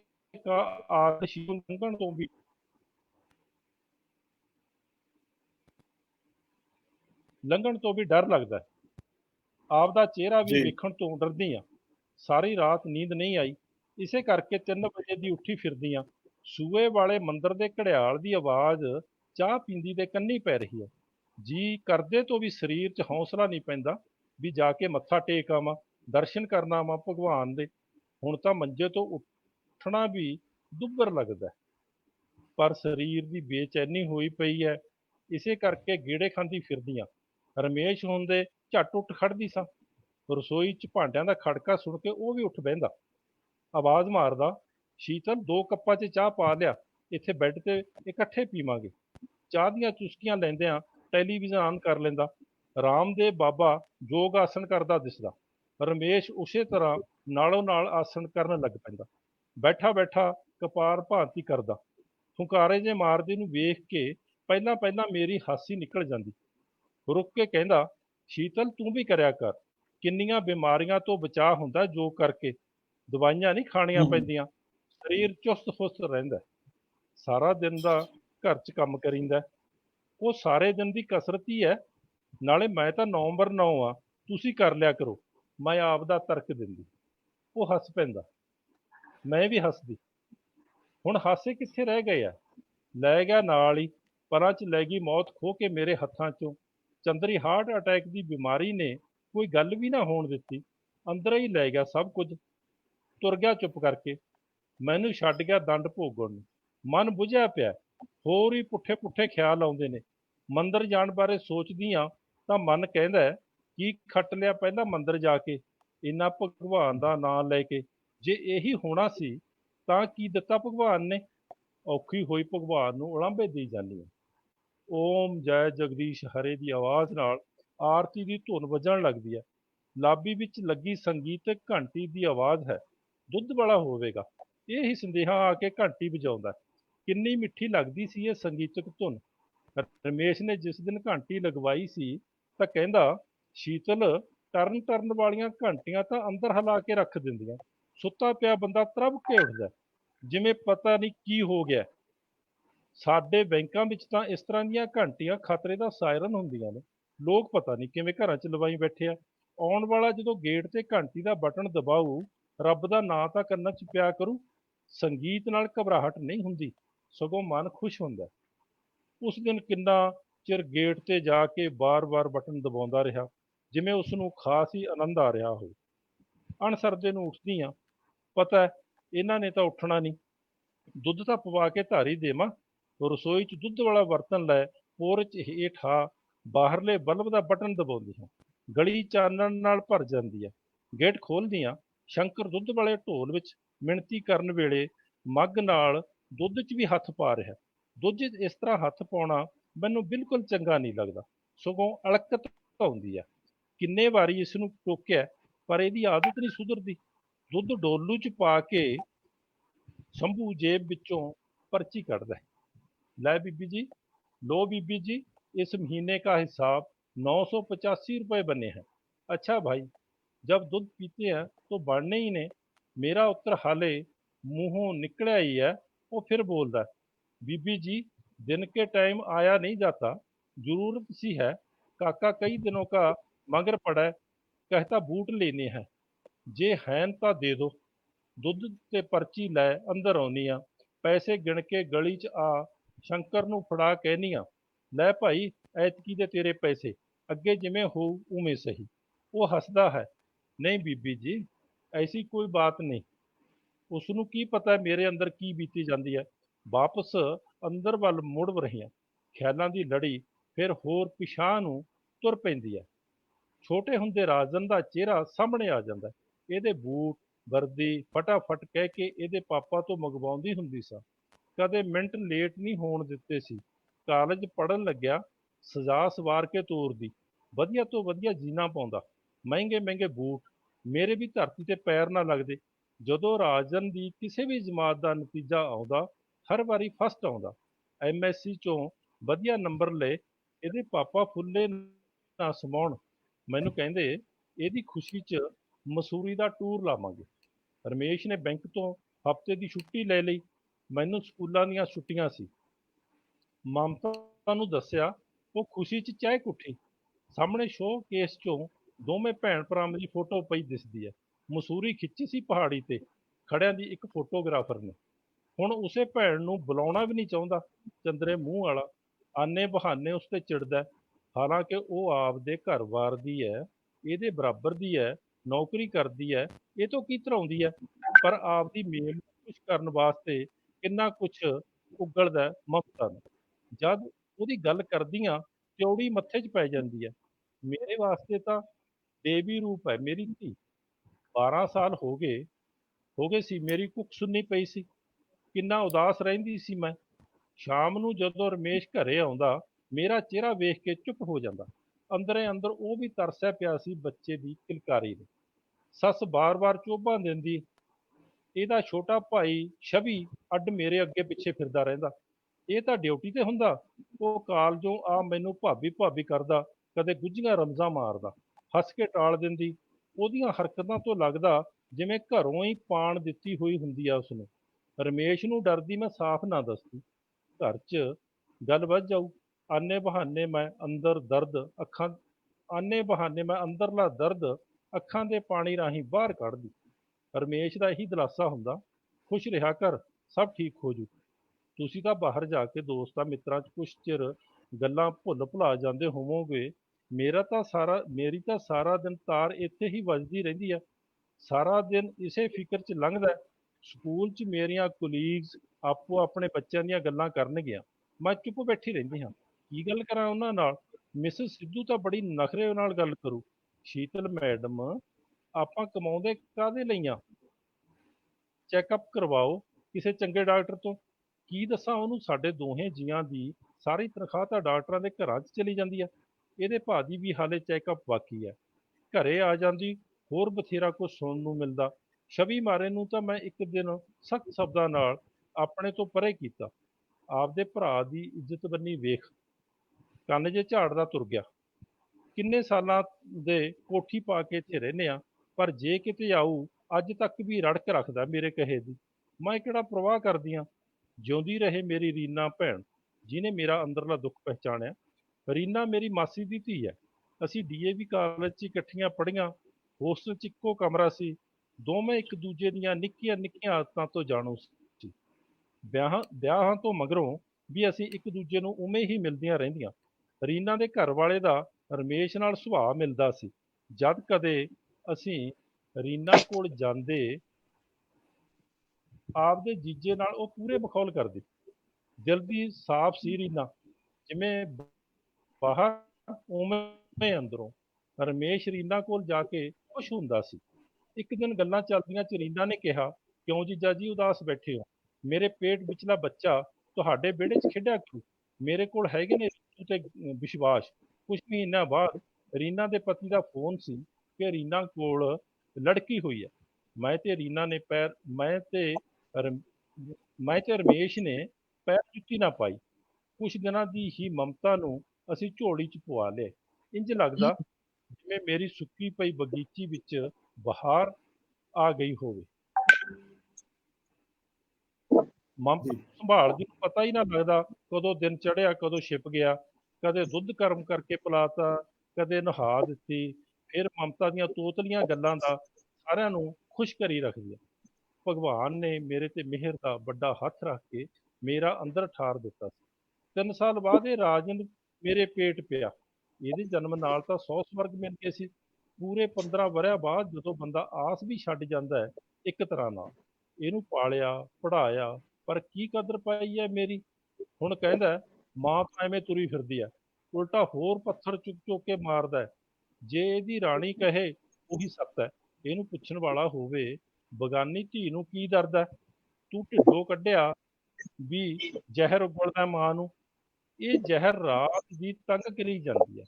ਮਨ ਹੀ ਕਹਿ ਰਿਹਾ ਹੈ ਕਿ ਘਰ ਛੱਡ ਕੇ ਇੰਨੀ ਦੂਰ ਚਲੀ ਜਾਵਾਂ ਜਿੱਥੇ ਮੁੜ ਹੋਰ ਗੱਲਾਂ ਨਾ ਸੁਣਨੀਆਂ ਪੈਣ। ਨਾਲ ਦੇ ਕਮਰੇ 'ਚੋਂ ਮੋਬਾਈਲ ਦੇ ਅਲਾਰਮ ਦੀ ਆਵਾਜ਼ ਸੁਣਦੀ ਹੈ। ਇਸ ਵਾਰ ਪੋਤਾ ਰਾਹੁਲ ਹੋਸਟਲ ਤੋਂ ਨਹੀਂ ਆਇਆ। ਜੇ ਉਹ ਹੋਵੇ, ਉੱਠਣ ਸਾਰ ਮੇਰਾ ਦਰਵਾਜ਼ਾ ਖੋਲ ਕੇ ਮੇਰੇ ਪੈਰੀਂ ਹੱਥ ਲਾਉਂਦਾ ਹੈ, ਅਸੀਸਾਂ ਲੈਂਦਾ ਹੈ। ਮੈਂ ਆਪਣੇ ਕਮਰੇ ਦਾ ਦਰਵਾਜ਼ਾ ਪਹਿਲਾਂ ਹੀ ਢੋ ਰੱਖਿਆ ਹੈ। ਮੈਨੂੰ ਪਤਾ ਹੈ, ਉੱਠਣ ਸਾਰ ਜੇ ਸਾਹਮਣੇ ਦਿਸ ਜਾਵਾਂ, ਕੁਛ ਨਾ ਕੁਛ ਜ਼ਰੂਰ ਬੋਲਦਾ ਪੁੱਠਾ ਸਿੱਧਾ। ਨੀਨਾ ਪੋਤੀ ਦੀ ਆਵਾਜ਼ ਵੀ ਸੁਣਦੀ ਹੈ, ਜਾਗ ਉੱਠੀ ਹੈ। ਬਹੁਤ ਪਿਆਰੀ ਬੱਚੀ ਹੈ। ਜਦ ਦੋਵੇਂ ਜੀ ਡਿਊਟੀ ਤੇ ਤੁਰ ਜਾਂਦੇ ਨੇ ਤਾਂ ਮੇਰੇ ਕੋਲ ਖੇਡ ਦੀ ਕਿੰਨੀਆਂ ਗੱਲਾਂ ਕਰਦੀ ਹੈ, ਮੋਹ ਕਰਦੀ ਹੈ ਅੰਤਾਂ ਦਾ। ਇਹਨਾਂ ਨੂੰ ਅੰਦਰੋਂ ਅੰਦਰ ਅੱਗ ਲੱਗ ਜਾਂਦੀ ਹੈ ਜੇ ਕਿਤੇ ਮੇਰੇ ਨਾਲ ਖੇਡਦੀ ਗੱਲਾਂ ਕਰਦੀ ਨੂੰ ਵੇਖ ਲੈਣ। ਸਕੂਲ ਦੀ ਵੈਨ ਆਉਂਦੀ ਹੈ, ਇਹ ਵੀ ਵਿਚਾਰੀ ਸਕੂਲ ਚਲੀ ਜਾਂਦੀ ਹੈ। ਮਜਬੂਰੀ 'ਚ ਮਸਾਂ 20-25 ਮਿੰਟ ਮੇਰੇ ਕੋਲ ਛੱਡਦੇ ਨੇ। ਇਹਨਾਂ ਦੀਆਂ ਬੱਸਾਂ ਦੇ ਸਮੇਂ ਪਹਿਲਾਂ ਨੇ। ਦੂਜਾ ਬੱਸ ਸਟੈਂਡ ਜਾਣਾ ਪੈਂਦਾ ਹੈ ਦੋਹਾਂ ਨੂੰ। ਦੇਖਣ ਵਾਲਾ ਹੁੰਦਾ ਹੈ ਕਿਵੇਂ ਅੱਗੇ ਪਿੱਛੇ ਅੱਗ ਲੱਗੀ ਵਾਲਿਆਂ ਵਾਂਗ ਸਕੂਟਰ ਭਜਾਉਂਦਾ ਘਰੋਂ। ਸੰਦੇਹਾ ਟਾਈਮ ਤੇ ਕਦੇ ਉੱਠਦੇ ਨਹੀਂ। ਲੋਕ ਵੀ ਸਕੂਲਾਂ ਦੀਆਂ ਨੌਕਰੀਆਂ ਕਰਦੇ ਆ, ਇਹ ਅਲੱਗ ਹੀ ਨੇ। ਕਈ ਵਾਰ ਆਏ ਗਏ ਮੂਹਰੇ ਗੱਲਾਂ ਗੱਲਾਂ 'ਚ 65 ਬਣਾਉਣਗੇ, ਅਸੀਂ ਪ੍ਰੋਫੈਸਰ ਆ। ਲੋਕ ਸਿਆਣੇ ਤਾਂ ਸਮਝਦੇ ਹੀ ਨੇ ਵੀ ਸਕੂਲਾਂ 'ਚ ਕਿਹੜੇ ਪ੍ਰੋਫੈਸਰ ਹੁੰਦੇ ਆ। +2 ਦੇ ਬੱਚਿਆਂ ਨੂੰ ਪੜ੍ਹਾਉਣ ਵਾਲਿਆਂ ਨੂੰ ਲੈਕਚਰਰ ਬਣਾਤਾ ਸਰਕਾਰ ਨੇ। ਮੈਂ ਵੀ ਨੌਕਰੀ ਕੀਤੀ ਹੈ। ਚੱਲ ਛੱਡ ਪਰੇ, ਨੀਨਾ ਦੀਆਂ ਗੱਲਾਂ ਕਰਦੀ ਸਾਂ। ਇੰਨੀ ਸਿਆਣੀ ਹੈ, ਜੇ ਕਿਤੇ ਮੇਰੇ ਕਮਰੇ 'ਚ ਸ਼ਰਾਰਤ ਕਰਦੀ ਨੂੰ ਸਾਹਮਣੇ ਸ਼ੋਕੇਸ ਵਿੱਚ ਪਈ ਰਮੇਸ਼ ਦੀ ਫੋਟੋ ਵੱਲ ਇਸ਼ਾਰਾ ਕਰਕੇ ਕਹਿ ਦਿੰਦੀ, ਦਾਦਾ ਜੀ ਨਾਰਾਜ਼ ਹੋ ਜਾਣਗੇ। ਇੱਕਦਮ ਗੰਭੀਰ ਹੋ ਜਾਂਦੀ। ਪਹਿਲਾਂ ਪਹਿਲਾਂ ਤਾਂ ਕਿ ਸਵਾਲ ਵੀ ਕਰਦੀ, ਦਾਦਾ ਜੀ ਕਬ ਆਏਂਗੇ? ਪਰ ਹੁਣ ਸਮਝਦੀ ਹੈ। ਫੋਟੋ ਅੱਗੇ ਹੱਥ ਜੋੜ ਕੇ ਨਮਸਕਾਰ ਕਰਦੀ ਹੈ। ਇਹ ਸਮਝਦੀ ਹੈ ਕੁੜੀ ਇਹਦੇ ਕੋਲ ਰਹਿ ਗਈ, ਪਤਾ ਨਹੀਂ ਕੀ ਹੋ ਜੂ। ਕੱਪੜਿਆਂ ਵਾਲੀ ਗੱਲ ਕਿਤੇ ਭੁੱਲਦੀ ਹੈ। ਇੱਕ ਦਿਨ ਮੈਂ ਮੰਦਰ ਜਾਣ ਲੱਗੀ, ਪੋਤੀ ਵੇਖ ਕੇ ਕਹਿਣ ਲੱਗੀ, ਦਾਦੀ ਮਾँ मैं भी जाऊंगी आपके साथ। मैं ਬਥੇਰਾ ਟਾਲੀ। ਮੈਨੂੰ ਪਤਾ ਸੀ ਇਹਨਾਂ ਦਾ ਬੱਚਾ ਤਾਂ ਅਕਸਰ ਬੱਚਾ ਹੀ ਹੁੰਦਾ। ਨਾ ਟਲੀ, ਮੈਂ ਲੈ ਗਈ। ਉੱਥੇ ਖੇਡਦੀ ਨੇ ਕਿਤੇ ਟੂਟੀ ਇੱਕਦਮ ਛੱਡ ਲਈ, ਫਰਾਕ ਗਿੱਲੀ ਹੋ ਗਈ। ਘਰ ਵੜਨ ਦੀ ਦੇਰ ਸੀ, ਬਸ ਹੋ ਗਈ ਸ਼ੁਰੂ ਮੇਮ। ਮੰਮੀ ਜੇ ਤੁਹਾਨੂੰ ਆਪਦਾ ਫਿਕਰ ਨਹੀਂ, ਇਸ ਬੱਚੀ ਦਾ ਫਿਕਰ ਤਾਂ ਕਰੋ। ਕੀ ਹੈ ਉੱਥੇ ਮੰਦਰ 'ਚ? ਸਾਰੇ ਕੱਪੜੇ ਗਿੱਲੇ ਕਰ ਲਿਆਈ ਹੈ। ਜੇ ਤੁਹਾਡਾ ਦਿਮਾਗ ਠੀਕ ਨਹੀਂ, ਕੰਮ ਨਹੀਂ ਕਰਦਾ ਕਿ ਬੱਚੇ ਦੀ ਸੰਭਾਲ ਕਿਵੇਂ ਕਰਨੀ ਹੁੰਦੀ ਹੈ, ਤੁਸੀਂ ਲੈ ਕੇ ਕਿਸ ਵਾਸਤੇ ਗਏ ਸੀ ਇਸ ਨੂੰ? ਸੁਣ ਕੇ ਚੁੱਪ ਖੜੀ ਸਾਂ, ਸੋਚਦੀ ਸਾਂ ਆਖਾਂ ਜਿਹਦੇ ਸਿਰ ਤੇ ਸਿਆਣੀ ਬਣੀ ਫਿਰਦੀ ਐ।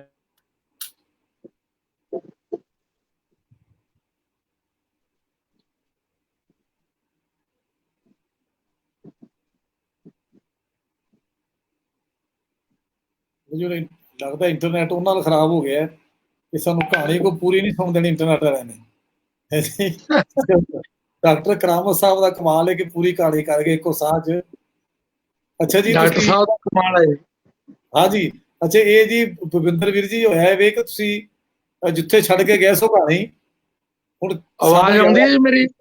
ਆਵਾਜ਼ ਆ ਰਹੀ ਹੈ ਸਰ ਜੀ? ਹੁਣ ਤੁਸੀਂ ਖੋਲਿਆ ਮਾਈਕ ਤੇ ਆਉਣ ਲੱਗ ਪਈ ਹੈ।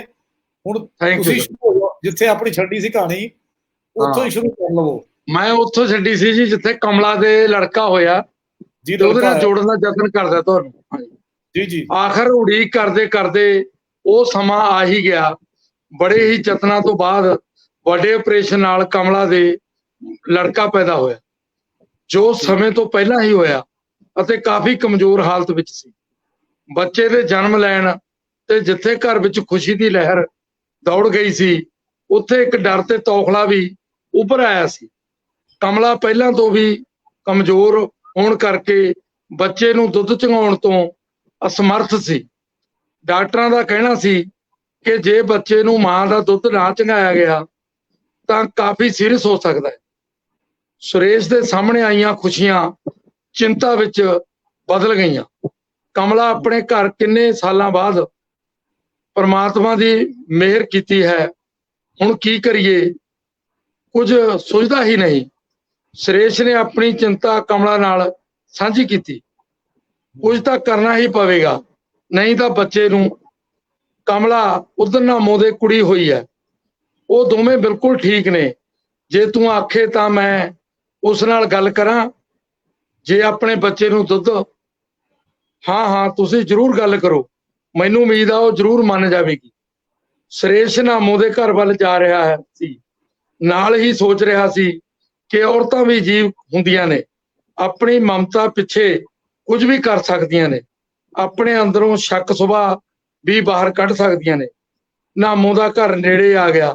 ਸੁਰੇਸ਼ ਨਾਮੋ ਦੇ ਸਾਹਮਣੇ ਬੈਠਾ ਆਪਣੇ ਅੰਦਰੋਂ ਬੋਲਣ ਲਈ ਸ਼ਬਦ ਇਕੱਠੇ ਕਰ ਰਿਹਾ ਸੀ।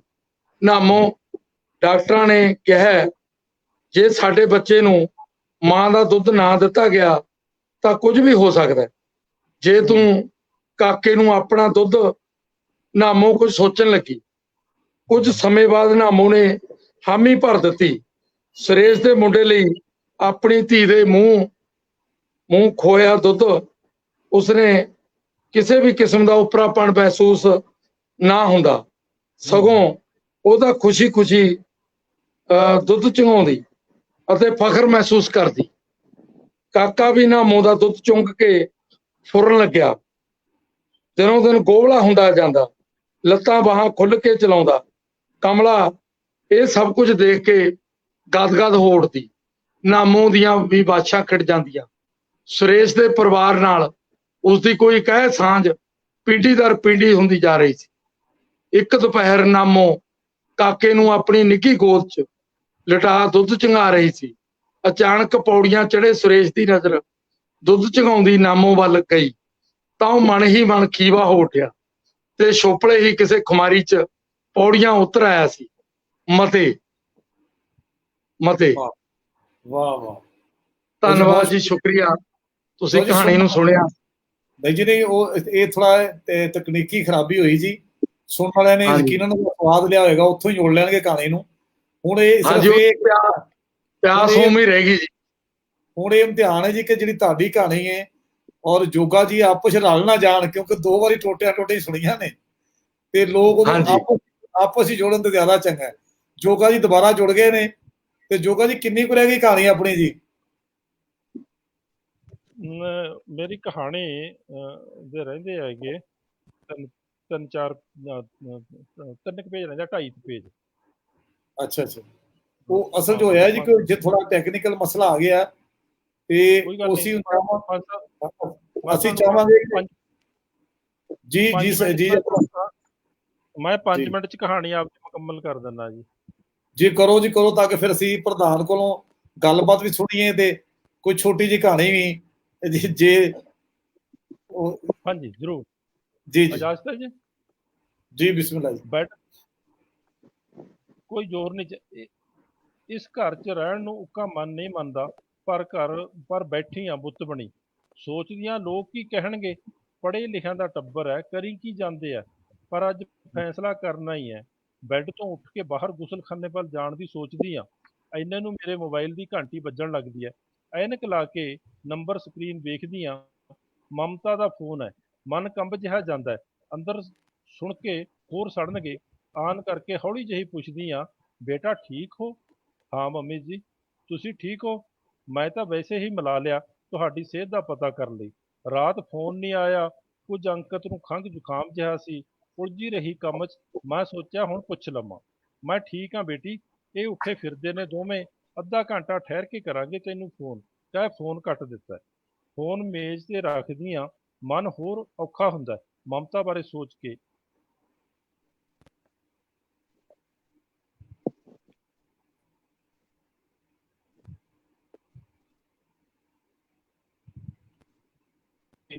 ਤੇ ਦੀ ਸੱਸ ਤਾਂ ਵਿਚਾਰੀ 4 ਸਾਲ ਹੋ ਗਏ ਮੰਜੇ 'ਚ ਪਈ ਐ। ਐਸੀ ਬਿਮਾਰੀ ਨੇ ਉਲਝਾਈ ਐ, ਨਾ ਇੱਧਰ ਦੀ ਨਾ ਉੱਧਰ ਦੀ। ਪਈ ਪਈ ਦੀ ਕਿਰਿਆ ਸੁੱਧਣੀ ਪੈਂਦੀ ਐ। ਮਮਤਾ ਦਾ ਘਰ ਵਾਲਾ ਰਵੀ ਦਵਾਈਆਂ ਦੀ ਕੰਪਨੀ 'ਚ ਲੱਗਾ ਹੋਇਆ। ਭੱਜ ਨੱਠ ਦੀ ਜ਼ਿੰਦਗੀ ਆ ਵਿਚਾਰੇ ਦੀ। ਪਤਾ ਹੀ ਆ ਅੱਜ ਕੱਲ੍ਹ ਦੀਆਂ ਪ੍ਰਾਈਵੇਟ ਨੌਕਰੀਆਂ ਦਾ ਕੀ ਹਾਲ ਹੈ। ਸੁਬਾਹ 6 ਵਜੇ ਘਰੋਂ ਨਿਕਲ ਜਾਂਦਾ ਹੈ, ਅੱਧੀ ਰਾਤੀ ਘਰੇ ਮੁੜਦਾ ਹੈ। ਰੱਬ ਦਾ ਸ਼ੁਕਰ ਹੈ ਮੈਂ ਮਮਤਾ ਦਾ ਦਫ਼ਤਰ 10 ਵਜੇ ਲੱਗਦਾ ਹੈ, 5 ਵਜੇ ਘਰੇ ਆ ਜਾਂਦੀ ਹੈ। ਸ਼ਨੀ ਐਤ ਦੀ ਛੁੱਟੀ ਹੁੰਦੀ ਹੈ ਉਸਨੂੰ। ਦਿਨੇ ਉਹਦਾ ਸਹੁਰਾ ਸਾਂਭਦਾ ਸੱਸ ਨੂੰ। ਧੀ ਸੁਪ੍ਰਿਆ ਬੰਗਲੌਰ MBA ਕਰਦੀ ਹੈ। ਲਾਇਕ ਹੈ, ਟੈਸਟ ਪਾਸ ਕਰ ਗਈ ਸੀ ਪਿਛਲੇ ਸਾਲ। ਸ਼ੁਕਰ ਹੈ ਮਮਤਾ ਦਾ ਦਫ਼ਤਰ 10 ਵਜੇ ਲੱਗਦਾ ਹੈ, 5 ਵਜੇ ਘਰੇ ਆ ਜਾਂਦੀ ਹੈ। ਸ਼ਨੀ ਐਤ ਦੀ ਛੁੱਟੀ ਹੁੰਦੀ ਹੈ ਉਸਨੂੰ। ਦਿਨੇ ਉਹਦਾ ਸਹੁਰਾ ਸਾਂਭਦਾ ਹੈ ਸੱਸ ਨੂੰ। ਧੀ ਸੁਪ੍ਰਿਆ ਬੰਗਲੌਰ MBA ਕਰਦੀ ਹੈ। ਲਾਇਕ ਹੈ, ਟੈਸਟ ਪਾਸ ਕਰਦੀ ਸੀ ਪਿਛਲੇ ਸਾਲ। ਮੁੰਡਾ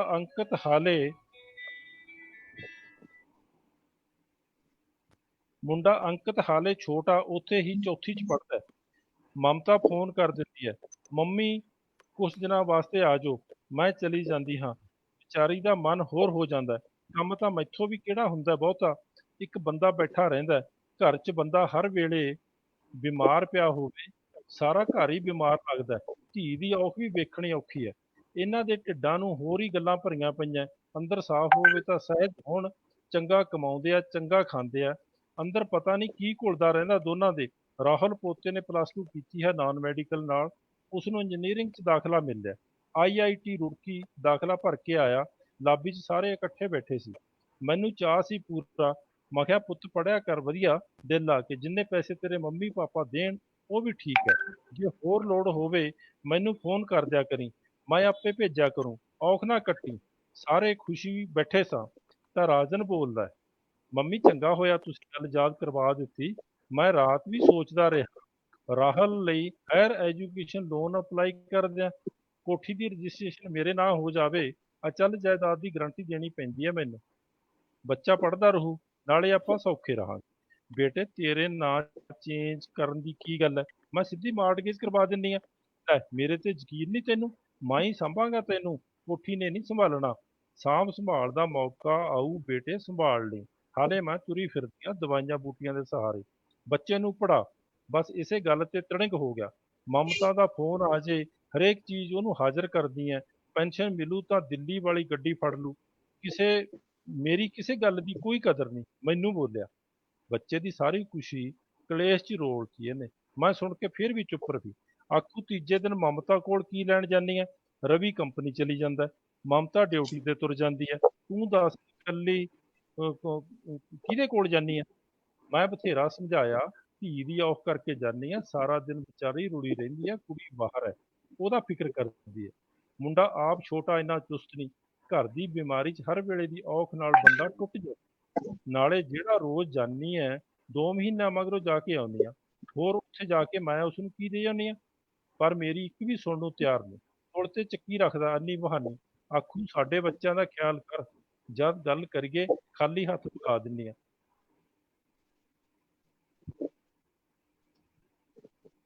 ਜੀ ਨੈਟ ਦਾ ਮਸਲਾ ਫਿਰ ਆ ਗਿਆ ਕਿ ਮੋਗੇ ਹੀ ਕਹਾਣੀ ਜੀ।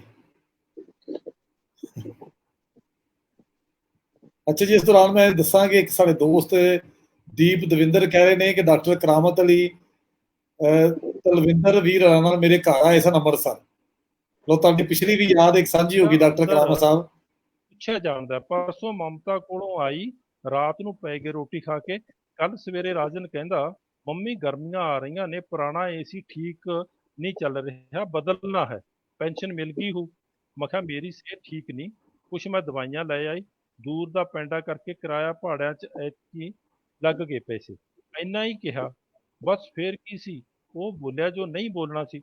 ਉੱਥੇ ਜਾਣ ਵਾਸਤੇ ਬਥੇਰੇ ਪੈਸੇ ਆ ਜਾਂਦੇ ਨੇ, ਆਪਦੇ ਘਰ ਵਾਸਤੇ ਕੁਛ ਨਹੀਂ ਤੇਰੇ ਕੋਲੇ। ਉਹ ਬਗਾਨੇ ਖੂਨ ਨੂੰ ਪਾਲ ਦਿੱਤਾ, ਪੜ੍ਹਾ ਦਿੱਤਾ, ਵਿਆਹ ਦਿੱਤੀ, ਹਾਲੇ ਹੋਰ ਕੀ ਰਹਿ ਗਿਆ ਉਹਦਾ। ਚੁੱਕਦੀ ਹੈ ਅਟੈਚੀ, ਗੰਜੀ ਮਾਸੀ, ਠੂ ਸਲਾਮ ਦਿੱਲੀ। ਕਿੰਨਾ ਚਿਰ ਬੋਲਿਆ ਮੈਂ, ਫਿਰ ਵੀ ਚੁੱਪ ਰਹੀ। ਐਨੇ ਨੂੰ ਮੇਮ ਸਾਹਿਬ ਵੀ ਅੰਦਰੋਂ ਬੋਲ ਉੱਠੀ, ਕਿਉਂ ਆਪਦਾ ਬੀਪੀ ਵਧਾਇਆ, ਇਹਦਾ ਕੀ ਜਾਊ ਡਾਕਟਰਾਂ ਕੋਲ, ਤੁਸੀਂ ਤੇਰੇ ਫੁਰੋਗੇ, ਅੰਦਰ ਆ ਜਾਓ।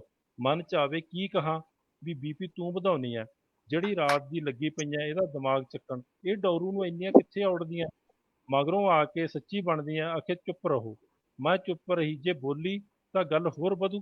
ਨਿਢਾਲ ਹੋ ਕੇ ਆਪਦੇ ਕਮਰੇ ਚ ਆ ਪਈ। ਵਾਹਵਾ ਚਿਰ ਬਾਅਦ ਗੁਸਲਖਾਨੇ ਬੰਨੀ ਗਈ ਤਾਂ ਲੱਗੇ ਪਏ ਦੋਵੇਂ। ਪੱਖੇ ਦੀ ਆਵਾਜ਼ 'ਚ ਮੇਰੇ ਬਾਹਰ ਆਉਣ ਦਾ ਪਤਾ ਹੀ ਨਾ ਲੱਗਿਆ ਇਹਨਾਂ ਨੂੰ। ਤੁਸੀਂ ਮੂੰਹ ਨਹੀਂ ਵੇਖਿਆ ਕਿਵੇਂ ਨੀਲ ਪਾਏ ਪਏ ਨੇ ਬਾਹਾਂ ਤੇ, ਨਾਲੇ ਗਲੇ ਕੋਲ, ਮੋਢਿਆਂ ਤੇ ਝਰੀਟਾਂ ਵੀ ਨੇ। ਆਹੋ ਮੈਂ ਸਭ ਸਮਝਦਾ, ਮੈਂ ਨਿਆਣਾ, ਉਹ ਭੈਣ ਚੋ ਚੰਗਾ ਹੱਟਾ ਕੱਟਾ ਪਿਆ। ਤੀਵੀਂ 5 ਸਾਲ ਹੋ ਗਏ ਮੰਜੇ 'ਚ ਪਈ ਐ, ਇੱਥੇ ਆ ਗਈ ਉਹਨੂੰ ਮੁਫਤ 'ਚ। ਆਹੀ ਗੱਲ ਤਾਂ ਮੈਂ ਕਹਿੰਦੀ ਆ।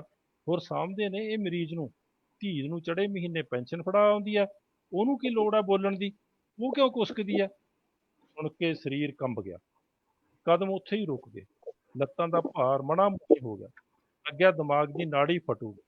ਮਸਾਂ ਗੁਸਲਖਾਨੇ ਵਿੱਚ ਗਈ, ਵਾਪਸ ਆ ਮੰਜੇ ਤੇ ਧੜੰਮ ਨੇ ਡਿੱਗੀ। ਪਤਾ ਨਹੀਂ ਲੱਗਾ ਕਿਹੜੇ ਵੇਲੇ ਹਨੇਰਾ ਹੋ ਗਿਆ, ਨਾ ਇਹਨਾਂ ਨੇ ਬੁਲਾਇਆ ਨਾ ਮੈਂ ਬੋਲੀ। ਬੈਗ ਵਿੱਚ ਕੱਪੜੇ ਉਵੇਂ ਪਾਏ ਪਏ ਨੇ, ਹੁਣ ਇਸ ਘਰ ਦਾ ਮੂੰਹ ਨਹੀਂ ਦੇਖੂੰਗੀ। ਆਪਣਾ ਬੈਗ ਤੇ ਅਟੈਚੀ ਚੁੱਕ ਤੁਰਨ ਲੱਗਦੀਆਂ।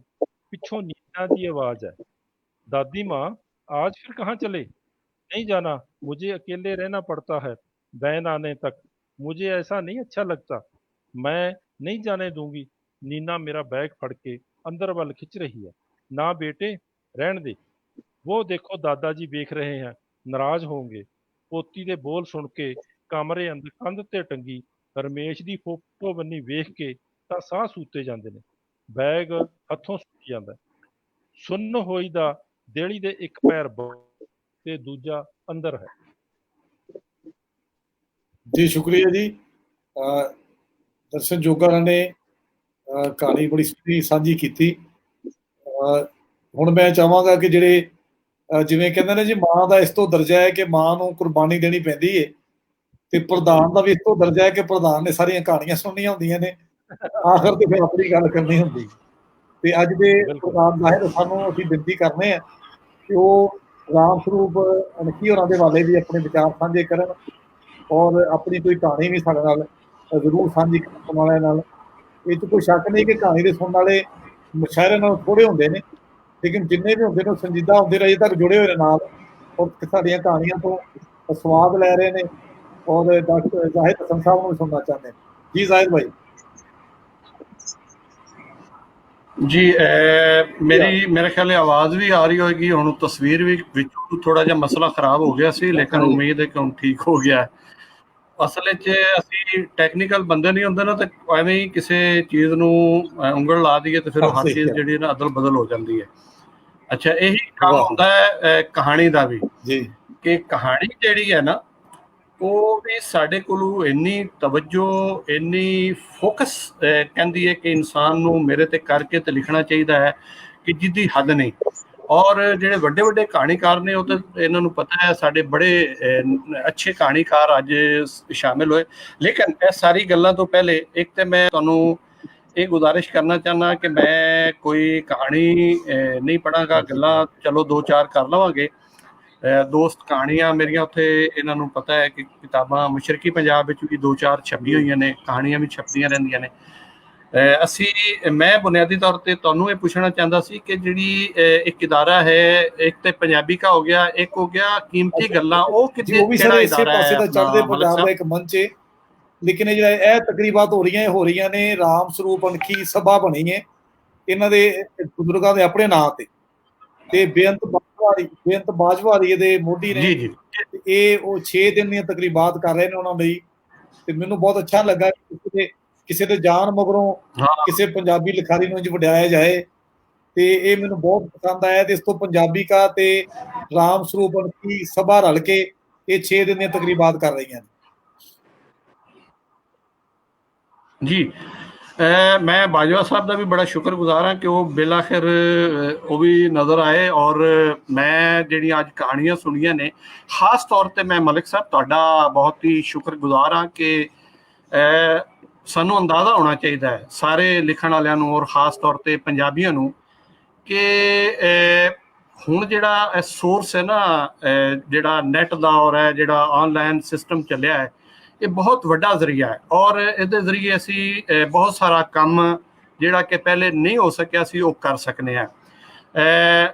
ਪੰਜਾਬੀ ਕਾ ਦਾ ਵੀ, ਕੀਮਤੀ ਗੱਲਾਂ ਦਾ ਵੀ, ਹੋਰ ਜਿਤਨੀਆਂ ਵੀ ਸੱਥਾਂ ਨੇ, ਜਿਵੇਂ ਬੇਅੰਤ ਸਾਹਿਬ ਦੀ ਹੈ ਉਸ ਆਪਣੇ ਉਹਨਾਂ ਨੇ ਬਣਾਈ ਅਣਖੀ ਸਾਹਿਬ ਉਹਨਾਂ ਦੇ ਪਿੰਡ 'ਚ ਬਹਿ ਕੇ, ਇਹ ਸਾਨੂੰ ਗੱਲ ਮੰਨ ਲੈਣੀ ਚਾਹੀਦੀ ਹੈ ਕਿ 2-3 ਚੀਜ਼ਾਂ ਜਿਹੜੀਆਂ ਨੇ ਉਹ ਬਹੁਤ ਜ਼ਰੂਰੀ ਨੇ। ਮੈਂ ਫਿਰ ਅੱਜ ਦੀਆਂ ਕਹਾਣੀਆਂ ਵਾਲੇ ਪਾਸੇ ਵੀ ਆਵਾਂਗਾ ਜ਼ਰੂਰ, ਬਹੁਤ ਮੈਂ ਗੌਰ ਨਾਲ ਜਿਤਨਾ ਸੁਣ ਸਕਿਆ, ਕਿਉਂਕਿ ਲਿੰਕ ਸਾਡਾ ਜਿਹੜਾ ਨਾ ਡਾਊਨ ਹੁੰਦਾ ਰਿਹਾ ਔਰ ਫਿਰ ਰਾਬਤਾ ਬਹਾਲ ਵੀ ਹੁੰਦਾ ਰਿਹਾ, ਕਿ ਕਿਸੇ ਵੀ ਇੱਕ ਗੱਲ ਤੇ ਤੈਅ ਹੈ ਕਿ ਪੰਜਾਬੀ ਜ਼ਬਾਨ ਸਦੀਆਂ ਤੋਂ ਇਸ ਧਰਤੀ ਤੇ ਮੌਜੂਦ ਹੈ, ਔਰ ਜਦੋਂ ਤੱਕ ਇਨਸਾਨ ਮੌਜੂਦ ਰਹੇਗਾ, ਇਹ ਮੇਰਾ ਯਕੀਨ ਹੈ, ਇਹ ਜ਼ਬਾਨ ਮੌਜੂਦ ਰਹੇਗੀ। ਉਹਦੀ ਕਈ ਵਜੂਹਾਤ ਨੇ, ਉਹਦੇ 'ਚ ਬੜੀਆਂ ਵਜ੍ਹਾ ਤੇ ਨੇ ਕਿ ਸਾਡੇ ਇਸ ਜ਼ਬਾਨ ਵਿੱਚ ਬਹੁਤ ਵੱਡੀ ਇੱਕ ਫੋਕ ਟ੍ਰੈਡੀਸ਼ਨ ਮੌਜੂਦ ਰਹੀ ਹੈ, ਲੋਕਾਈ ਦਾ ਅਦਬ ਮੌਜੂਦ ਰਿਹਾ ਹੈ।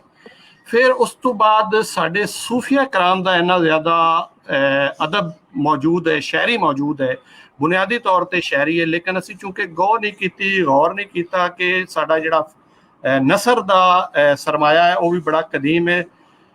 ਅੱਜ ਤੋਂ ਕੋਈ 550 ਸਾਲ ਪਹਿਲੇ ਜਿਹੜੀਆਂ ਸਾਨੂੰ ਨਸਰ ਦੀਆਂ ਸੂਰਤਾਂ ਮਿਲਦੀਆਂ ਨੇ ਨੌਸ਼ਾਗੰਜ ਬਖਸ਼ ਹੋਰਾਂ ਦੀਆਂ, ਉਹ ਵੀ ਕੋਈ ਇੰਨੀ ਮਤਲਬ ਹੈ ਕਿ ਨਵੀਆਂ ਚੀਜ਼ਾਂ ਨਹੀਂ ਨੇ। ਸੋ ਇਹ ਬਹੁਤ ਕਦੀਮ ਜ਼ਬਾਨ ਹੈ, ਔਰ ਜਿਹਦੇ 'ਚ ਗੁਰੂਆਂ ਨੇ, ਸੂਫੀਆਂ ਨੇ, ਸੰਤਾਂ ਨੇ, ਔਰ ਸਾਰੇ ਇਸ ਤਰ੍ਹਾਂ ਦੇ ਮਾਣਯੋਗ ਸਾਡੇ ਜਿਹੜੇ ਬਜ਼ੁਰਗ ਸਨ, ਉਹਨਾਂ ਨੇ ਆਪਣਾ ਕਲਾਮ ਲਿਖਿਆ ਹੋਵੇ, ਆਪਣੀ ਗੱਲ ਕੀਤੀ ਹੋਵੇ, ਆਪਣੀ ਦਾਨਾਈ, ਆਪਣੀ ਵਿਜ਼ਡਮ ਜਿਹੜੀ ਹੈ ਸਾਂਝੀ ਕੀਤੀ ਹੋਵੇ, ਤੇ ਮੈਂ ਸਮਝਣਾ ਕਿ ਉਹਨੂੰ ਕੋਈ ਹਿਲਾ ਨਹੀਂ ਸਕਦਾ।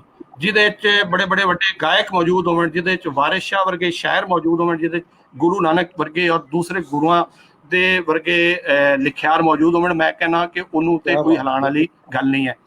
ਹੁਣ ਰਹਿ ਗਈ ਗੱਲ ਕਿ ਕੋਈ ਵੀ ਜ਼ਬਾਨ ਜਿਹੜੀ ਨਵਾਂ ਜ਼ਮਾਨਾ ਹੈ ਉਹਦੇ 'ਚੋਂ ਕਿਵੇਂ ਸਰਵਾਈਵ ਕਰ ਸਕਦੀ ਹੈ, ਉਹ ਅੱਗੇ ਕਿਵੇਂ ਵੱਧ ਸਕਦੀ ਹੈ, ਉਹਦੇ ਨਾਲ ਜਿਹੜਾ ਕਲਚਰ, ਜਿਹੜਾ ਹੈਰੀਟੇਜ, ਜਿਹੜੀ ਸਕਾਫਤ, ਜਿਹੜਾ ਇੱਕ ਚੀਜ਼ਾਂ ਜੁੜੀਆਂ ਹੋਈਆਂ ਨੇ ਲੋਕਾਂ ਦੀਆਂ, ਉਹਨਾਂ ਨੂੰ ਅਸੀਂ ਅੱਗੇ ਕਿਸ ਤਰ੍ਹਾਂ ਵਧਾ ਸਕਦੇ ਹਾਂ। ਤੇ ਮੈਂ ਸਮਝਣਾ ਕਿ ਇਸ ਵਕਤ ਵਾਹਿਦ ਜਿਹੜਾ ਸੋਰਸ, ਵਾਹਿਦ ਜਿਹੜਾ ਮੀਡੀਅਮ ਰਹਿ ਗਿਆ ਹੈ, ਜਿਹੜਾ ਜ਼ਰੀਆ ਰਹਿ ਗਿਆ ਹੈ, ਉਹ ਕਹਾਣੀ ਹੈ। ਇਹ ਸਾਡੇ ਕਰਾਮਤ ਸਾਹਿਬ ਬੈਠੇ ਨੇ, ਤੁਸੀਂ ਮਲਕ ਸਾਹਿਬ ਮੌਜੂਦ ਹੋ, ਸਾਡੇ ਹੋਰ ਸੀਨੀਅਰ ਜਿਹੜੇ ਇੱਥੇ ਲਿਖਣ ਵਾਲੇ ਨੇ, ਜਦੋਂ ਵੀ ਉਹਨਾਂ ਨਾਲ ਗੱਲ ਹੁੰਦੀ ਹੈ ਤੇ ਅਸੀਂ ਇਹੀ ਕਹਿੰਦੇ ਹਾਂ ਕਿ ਕਿਸੇ ਵੀ ਜ਼ਬਾਨ ਨੂੰ ਅੱਗੇ ਵਧਾਉਣ ਲਈ, ਉਹਨੂੰ ਬਚਾਉਣ ਲਈ, ਉਹਦਾ ਜਿਹੜਾ ਸਕਾਫਤੀ ਵਿਰਸਾ ਹੈ ਉਹਨੂੰ ਲੋਕਾਂ ਤੱਕ ਪਹੁੰਚਾਉਣ ਲਈ ਹੁਣ ਜਿਹੜਾ ਵਹਿਦ ਚੀਜ਼ ਰਹਿ ਗਈ ਹੈ ਉਹ ਕਹਾਣੀ ਔਰ ਨਾਵਲ ਹੈ। ਸ਼ਾਇਦ ਕਹਾਣੀ ਤੋਂ ਵੀ ਵੱਧ ਕੇ ਨਾਵਲ ਹੈ। ਅੱਛਾ, ਸਾਡੇ ਨਾਵਲ ਦੀ ਜਿਹੜੀ ਸੂਰਤ ਹਾਲ ਹੈ ਉਹ ਅਸੀਂ ਉਂਗਲੀਆਂ ਤੇ ਗਿਣੀਏ ਤੇ ਸਾਡੇ ਲਿਖਿਆਰ ਜਿਹੜੇ ਨੇ, ਮੇਰਾ ਮਤਲਬ ਮਗਰਬੀ ਪੰਜਾਬ ਤੋਂ ਹੈ, ਯਾਨੀ ਸ਼ਾਹਮੁਖੀ 'ਚ ਲਿਖਣ ਵਾਲੇ, ਅਸੀਂ ਮੀਰਾ ਬਖਸ਼ ਮਿਨਾਸ ਤੋਂ ਔਰ ਉਹਨਾਂ ਤੋਂ ਸ਼ੁਰੂ ਹੁੰਦੇ ਹਾਂ ਤੇ ਥੋੜੇ ਨਾਮ ਆਉਂਦੇ ਨੇ, ਬਾਜ਼ ਲੋਕਾਂ ਨੇ ਮਸਲਨ ਰੰਧਾਵਾ ਸਾਹਿਬ ਵਰਗੇ ਮੌਜੂਦ ਸਨ, ਫਰਖਾਨਾ ਲੋਧੀ ਸੀ, ਮਨਸ਼ਾ ਯਾਦ ਸੀ, ਬੇਸ਼ੁਮਾਰ ਲੋਕ ਸਨ। ਜਿਹੜੀ ਸਾਡੀ ਪੀੜ੍ਹੀ ਹੈ ਉਹਨੂੰ ਮੈਂ ਸਮਝਣਾ ਕਿ ਇੰਨਾ ਰਿਚ ਲਿਟਰੇਚਰ ਪੰਜਾਬੀ ਦਾ ਸ਼ਾਹਮੁਖੀ ਵਿੱਚ ਨਹੀਂ ਮਿਲਿਆ, ਲੇਕਿਨ ਗੁਰਮੁਖੀ ਵਿੱਚ ਮੌਜੂਦ ਹੈ। और वो एक दो किताबां ने जिस तरह ना एनसाइक्लोपीडिया पंजाबी का उत्थे ही लिखा गया मशरकी पंजाब ओहदा तर्जमा होया और उहदे जरिए मैनू राम स्वरूप अनखी होरां तों मुतारफ होने का एक मतलब है कि मिलिया, जरिया बनया वो किताब। लेकिन उस तो भी पहले मैं एक मेरे दोस्त सी ते उन्होंने कहानियां मतलब मनजीत कौर टिवाणा दी असी उहदे पढ़ी कहानी। फिर इस तरह मैनू याद है कि एक उहदे च कहानी मौजूद सी सुता सप, जिहड़ी कि राम स्वरूप अनखी होरां दी सी, और वो कहानी बिल्कुल मुख्तसर है, लेकिन उहदे अंदर लगता है कि कहानीकार जिहड़ा वो कितना कारीगर है, वो कितना माहिर है, वो कितना जाणू है कहानी दे फन तो। सो अज सानू अनखी साहब जिन्होंने के कोठे खड़क सिंह जहा वड्डा नावल लिखिया, साडे यहाँ बड़े बड़े नावल मौजूद ने। और एक गल मैं होर जिहड़ी मेरे ज़हन च आ रही सी बार बार वो करना जरूरी समझना कि साडे पंजाब दे जितने डायलैक्ट्स ने, जितने लहजे ने, उहदे सानू कोई ना कोई लिखण वाला सूफी संत या मॉडर्न प्रोज राइटर मिल जाता है। लेकिन ਜਿਹੜਾ ਮਾਲਵਈ ਲਹਿਜਾ ਹੈ ਸਾਡੇ ਪੰਜਾਬ ਦਾ ਜਾਂ ਪੰਜਾਬੀ ਦਾ, ਉਹਦੇ ਵਿੱਚ ਲੇਹ ਦੇ ਕੇ ਦੋ ਨਾਂ ਰਹਿ ਜਾਂਦੇ ਨੇ। ਇੱਕ ਗੁਰਦਿਆਲ ਦਾ, ਗੁਰਦਿਆਲ ਸਿੰਘ ਦਾ, ਉਹਦੇ ਆ 2-3 ਕਿਤਾਬਾਂ ਜਿਹੜੀਆਂ ਨੇ ਸਾਡੇ ਆ ਛਪੀਆਂ ਔਰ ਬਹੁਤ ਹੀ ਮਸ਼ਹੂਰ ਹੋਈਆਂ ਨੇ, ਮੜੀ ਦਾ ਦੀਵਾ ਔਰ ਅੰਧੇ ਘੋੜੇ ਦਾ ਦਾਨ, ਔਰ ਤੀਸਰੀ ਕਿਤਾਬ ਵੀ ਅੱਧ ਚਾਨਣੀ ਰਾਤ। ਸੋ ਉਹਦੇ ਤੇ ਬੜੀਆਂ ਅੱਛੀਆਂ ਫਿਲਮਾਂ ਵੀ ਬਾਜ਼ ਦੋਸਤਾਂ ਨੇ ਦੇਖੀਆਂ ਹੋਣਗੀਆਂ ਬਣੀਆਂ। ਇਸੇ ਤਰ੍ਹਾਂ ਜਿਹੜੀ ਇੱਕ मैं थोड़े दिन पहले एक नावल पढ़िया दोबारा, यानी जिहड़ा है ना फ्लाबियर दा मादाम बवारी, कि मैं मतलब कोशिश करी दी है कि वो नावल जिहड़े कि मास्टर पीसिस ने और दुनिया च 200 साल 300 साल लंघ गए और हाली तक भी उन्हां दी जिहड़ी एक ताकत है, उन्हां दी जिहड़ी पढ़त है, लोगां च उन्हां दी जिहड़ी मानता है उंज दी उंज है। तो उहदी वजह की है? ਉਹਦੀ ਵਜ੍ਹਾ ਇਹ ਹੁੰਦੀ ਹੈ ਕਿ ਉਹ ਲਿਖਿਆਰ ਜਿਹੜੇ ਨੇ ਉਹ ਇਤਨੇ ਤਾਕਤਵਰ ਹੁੰਦੇ ਨੇ ਕਿ ਉਹ ਆਪਣੇ ਮਾਸ਼ਰੇ, ਆਪਣੇ ਸਮਾਜ, ਆਪਣੀ ਲੋਕਾਈ ਚੋਂ ਉਹ ਸਾਰੀਆਂ ਚੀਜ਼ਾਂ ਲੈ ਕੇ ਤੁਹਾਡੇ ਸਾਹਮਣੇ ਪੇਸ਼ ਕਰ ਦਿੰਦੇ ਨੇ ਜਿਹੜੀਆਂ ਕਿ ਕੋਈ ਪੜ੍ਹਨਾ ਚਾਹੁੰਦਾ ਹੈ। ਸੋ ਮੈਂ ਉਹਦੇ ਨੋਟਸ ਲੈਣਾ ਸ਼ੁਰੂ ਕੀਤੇ ਔਰ ਉਹਦੇ ਤੇ ਕੋਸ਼ਿਸ਼ ਕੀਤੀ ਕਿ ਮੈਂ ਇਹ ਸਿੱਖਣ ਦੀ ਕੋਸ਼ਿਸ਼ ਕਰਾਂ ਕਿ ਇੱਕ ਵੱਡਾ ਨਾਵਲ ਨਿਗਾਰ ਜਿਹੜਾ ਹੈ ਉਹ ਕਿਵੇਂ ਲਿਖਦਾ ਹੈ ਔਰ ਕੀ ਤੁਹਾਨੂੰ ਮੈਸੇਜ ਦੇਣਾ ਚਾਹੁੰਦਾ ਹੈ। सो इस सारी गल करने का मकसद ये सी कि असीं ट्रिब्यूट पेश कर रहे हैं जनाब राम स्वरूप अनखी होरां नूं, जिन्हां ने एक लंबी जिंदगी गुजारी और उस लंबी जिंदगी नूं बेमकसद नहीं रहण दिता। उन्होंने शायरी तो काम शुरू किया, उन्होंने 250 तो ज़्यादा कहानियां लिखियां, उन्होंने कई नावल लिखे, उन्होंने अपनी आप बीती 2 हिस्सिਆਂ च लिखी, बेशुमार काम किया। साडे हाँ जिहड़ी एक चीज़ है और वो साडे करामत मुगल साहब, पाल साहब, होर दोस्त जिहड़े ने वो कोशिश करते रहंदे ने और मजीद करनी चाहिए कि इहो ਜਿਹੇ ਜਿਹੜੇ ਲੇਖਕ ਨੇ ਜਾਂ ਇਹੋ ਜਿਹੇ ਜਿਹੜੇ ਲਿਖਿਆਰ ਨੇ ਉਹਨਾਂ ਦੇ ਜਿਹੜੀਆਂ ਮਾਸਟਰ ਪੀਸਿਸ ਨੇ, ਜਿਵੇਂ ਕੋਠੇ ਖੜਕ ਸਿੰਘ ਹੈ, ਮੈਂ ਸਮਝਣਾ ਕਿ ਜਿਤਨੀ ਉਹਨਾਂ ਨੇ ਉਹਦੇ ਤੇ ਮਿਹਨਤ ਕੀਤੀ, ਜਿਤਨੀ ਉਹਦੇ ਤੇ ਇਮੇਜਿਨੇਸ਼ਨ ਉਹਨਾਂ ਨੇ ਆਪਣੀ ਰੱਖ ਕੇ ਤੇ ਉਹਨੂੰ ਬਣਾਇਆ, ਇੱਕ ਪਿੰਡ ਦਾ ਮਾਹੌਲ ਬਣਾਇਆ, ਉਹਦੇ ਸਾਰੇ ਕਿਰਦਾਰ ਬਣਾ। ਉਸ ਤੋਂ ਇਲਾਵਾ ਸਾਡੀਆਂ ਇੱਥੇ ਜਿਹੜੀਆਂ ਕਿਸਾਨਾਂ ਦੀਆਂ ਮੂਵਮੈਂਟਸ ਚੱਲਦੀਆਂ ਰਹੀਆਂ, ਜਿਹਦੇ ਸਾਡੇ ਬਹੁਤ ਹੀ ਮਸ਼ਹੂਰ ਸ਼ਾਇਰ ਵੀ शामिल होए और उन्होंने मौत भी पाश वर्गे और होर लोग भी। असी चूँकि कोर्स बनाया और उहदे च असी सारी मूवमेंट्स जिहड़ियां चलियां पंजाबी शायरी च उहदे च मैं असी पढ़ाते रहे, तो सानू नसर दी ऐसी दी जरूरत है, क्योंकि इहदे विच जिहड़े ज़्यादातर नावल ने अनखी साहब होरां दे वो लो लैवल दे जिहड़े ने ਉਹਨਾਂ ਦੀ ਜ਼ਿੰਦਗੀ, ਉਹਨਾਂ ਦੀ ਮੂਵਮੈਂਟ, ਉਹਨਾਂ ਦੀ ਜਿੱਦੋਜਹਿਦ, ਉਹਨਾਂ ਦੇ ਸਾਰੇ ਵਿਰਸੇ ਦੇ ਬਾਰੇ ਉਹ ਚੀਜ਼ਾਂ ਨੇ। ਸੋ ਮਕਸਦ ਇਹ ਹੈ ਕਿ ਅੱਜ ਅਗਰ ਅਸੀਂ ਪੂਰਾ ਹਫਤਾ ਉਹਨਾਂ ਨੂੰ ਟ੍ਰਿਬਿਊਟ ਪੇਸ਼ ਕਰ ਰਹੇ ਹਾਂ ਤੇ ਮੈਂ ਸਮਝਣਾ ਕਿ ਇਸ ਤੋਂ ਅੱਛਾ ਤਰੀਕਾ, ਇਸ ਤੋਂ ਅੱਛਾ ਸਲੀਕਾ ਹੋਰ ਕੋਈ ਨਹੀਂ ਹੋ ਸਕਦਾ ਕਿ ਉਹਨਾਂ ਦੀਆਂ ਜਿਹੜੀਆਂ ਲਿਖਤਾਂ ਨੇ ਉਹਨਾਂ ਨੂੰ ਸਾਂਝਾ ਕੀਤਾ ਜਾਵੇ ਪੂਰੀ ਦੁਨੀਆ 'ਚ ਵਸਦੇ ਪੰਜਾਬੀਆਂ ਦੇ ਨਾਲ। ਜਿੱਥੋਂ ਔਰ ਮੇਰਾ ਖਿਆਲ ਹੈ ਕਿ ਦੋਸਤ ਜਿਹੜੇ ਨੇ ਉਹ ਜ਼ਰੂਰ ਇਹਦੇ ਤੇ ਸਿਵਾਏ ਜ਼ਖਮੀ ਅਤੀਤ ਦੇ ਜਾਂ ਕੁਝ ਕਹਾਣੀਆਂ ਦੇ ਜਿਹੜੀਆਂ ਕਿ ਇਧਰ ਛਪੀਆਂ ਅਨਖੀ ਸਾਹਿਬ ਦੀਆਂ ਹੋਰ ਕੰਮ ਜ਼ਿਆਦਾ ਸਾਹਮਣੇ ਨਹੀਂ ਆਇਆ, ਹਾਲਾਂਕਿ ਬੇਸ਼ੁਮਾਰ ਨਵੇਂ ਲਿਖਣ ਵਾਲਿਆਂ ਦਾ ਵੀ ਬਹੁਤ ਸਾਰਾ ਕੰਮ ਸਾਡੇ ਸਾਹਮਣੇ ਮੌਜੂਦ ਹੈ। ਕਦੀ ਕਦੀ ਕੋਈ ਇੰਤਖਾਬ ਵੀ ਆ ਜਾਂਦਾ ਹੈ, ਉਹਦੇ 'ਚ ਕੋਈ ਕਹਾਣੀ ਆ ਜਾਂਦੀ ਜਾਂ ਹੋਰ ਚੀਜ਼ਾਂ ਆ ਜਾਂਦੀਆਂ ਨੇ। ਸੋ ਮਕਸਦ ਇਹ ਹੈ, ਦੋ ਤਿੰਨ ਚੀਜ਼ਾਂ ਜਿਹੜੀਆਂ ਜਿਹਦੇ ਤੇ ਮੈਂ ਫੋਕਸ ਰੱਖਿਆ ਕਿ ਅੱਜ ਸਾਨੂੰ ਜ਼ਰੂਰਤ ਹੈ कि अच्छा फिक्शन और एक ऐसा फिक्शन जिहदे सानू पंजाब बोलदा होया, पंजाब जिहड़ा ओहदा सुनहप, ओहदे जिहड़े पीड़ा है, ओहदी जिहड़ी दुखान ते ओहदे जिहड़े मसाइल ने, ओहदे जिहड़े मामलात ने, वो सारियां चीज़ां जिहड़ियां ने ओहदे च लिया के असीं सामने लियाईए और साडे लिखण वाले ਉਹਦੇ 'ਚ ਕੋਸ਼ਿਸ਼ ਪੂਰੀ ਕਰ ਰਹੇ ਨੇ। ਇਤਫਾਕ ਦੀ ਗੱਲ ਹੈ, ਅੱਜ ਜਿਹੜੀਆਂ ਤਿੰਨੋਂ ਕਹਾਣੀਆਂ ਸੁਣੀਆਂ ਵਿੱਚੋਂ ਥੋੜਾ ਜਿਹਾ ਮੈਂ ਵੀ ਡਿਸਟਰਬ ਹੋਇਆ, ਮੇਰਾ ਵੀ, ਲੇਕਿਨ ਉਹਦੇ ਵਿੱਚ ਤਿੰਨਾਂ ਕਹਾਣੀਆਂ ਔਰ ਇਹ ਕਹਾਣੀਆਂ ਜਿਹੜੀਆਂ ਤਿੰਨੋਂ ਅਸੀਂ ਸੁਣੀਆਂ ਨੇ, ਮਲਿਕ ਸਾਹਿਬ ਇਹ ਯਕੀਨ ਕਰੋ ਕਿ ਇਨਸਾਨੀ ਰਿਸ਼ਤਿਆਂ ਔਰ ਇਨਸਾਨੀ ਨਫਸੀਆਤ ਦੇ ਹਵਾਲੇ ਨਾਲ ਜਿਹੜੀਆਂ ਕਹਾਣੀਆਂ ਲਿਖੀਆਂ ਜਾਂਦੀਆਂ ਨੇ ਉਹ ਬਹੁਤ ਔਖੀਆਂ ਹੁੰਦੀਆਂ ਨੇ। ਉਹਨਾਂ ਤੇ ਯਾਨੀ ਬਹੁਤ ਜ਼ਿਆਦਾ ਤੁਹਾਨੂੰ ਕਸ਼ਟ ਕਰਨਾ ਪੈਂਦਾ ਹੈ, ਬੜੀ ਮਿਹਨਤ ਕਰਨੀ ਪੈਂਦੀ।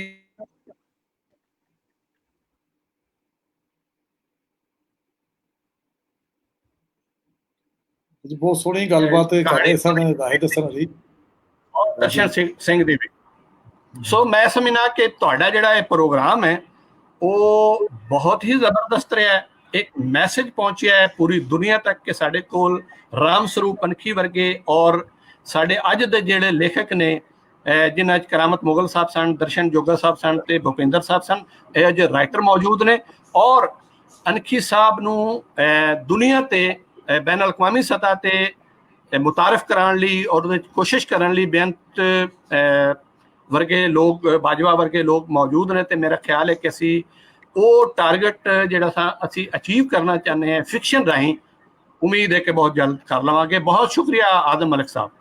ਲਓ ਜੀ, ਬਹੁਤ ਬਹੁਤ ਮੁਹੱਬਤ ਜ਼ਾਹਿਦ ਭਾਈ, ਤੁਸੀਂ ਬਹੁਤ ਸੋਹਣਾ ਵੇਰਵਾ ਕੀਤਾ, ਐਡੀ ਸੋਹਣੀ ਗੱਲਬਾਤ ਕੀਤੀ ਔਰ ਤੁਸੀਂ ਪ੍ਰਧਾਨ ਹੋਣ ਦਾ ਹੱਕ ਅਦਾ ਕੀਤਾ ਕਿ ਵੱਡਿਆਂ ਦਾ ਕੰਮ ਹੁੰਦਾ। ਆਪਣੀ ਕਹਾਣੀ ਤੁਸੀਂ ਜਿਹੜਾ ਆਪਣਾ ਟਾਈਮ ਸੀ ਉਹ ਵੀ ਤੁਸੀਂ ਸਾਨੂੰ ਸਾਰਿਆਂ ਨੂੰ ਦਿੱਤਾ, ਅਸੀਂ ਇਸ ਗੱਲ ਦੇ ਧੰਨਵਾਦੀ ਹਾਂ। ਬਹੁਤ ਸਾਰੇ ਦੋਸਤ ਦੁਨੀਆ ਭਰ ਚੋਂ ਸੁਣ ਰਹੇ, ਰਾਸ਼ਿਦ ਜਵੇਦ ਸਾਹਿਬ ਸੁਣ ਰਹੇ ਲਹਿੰਦੇ ਪੰਜਾਬ ਤੋਂ, ਦੀਪ ਦਰਵਿੰਦਰ ਸਾਹਿਬ, ਕੁਲਦੀਪ ਸਿੰਘ ਵੜਾਏ 'ਚ, ਔਰ ਸਾਡੇ ਦੋਸਤ ਰਾਜ ਲਾਲੀ ਬਟਾਲਾ, ਇਹ ਬ੍ਰਿਟਿਸ਼ ਪੰਜਾਬੀ ਟੀਵੀ ਨੂੰ ਵੇਖਦੇ ਨੇ ਬਰਤਾਨੀਆ 'ਚ ਔਰ ਬਹੁਤ ਜ਼ਿਆਦਾ ਕੰਮ ਕਰ ਰਹੇ ਨੇ ਪੰਜਾਬੀ ਲਈ।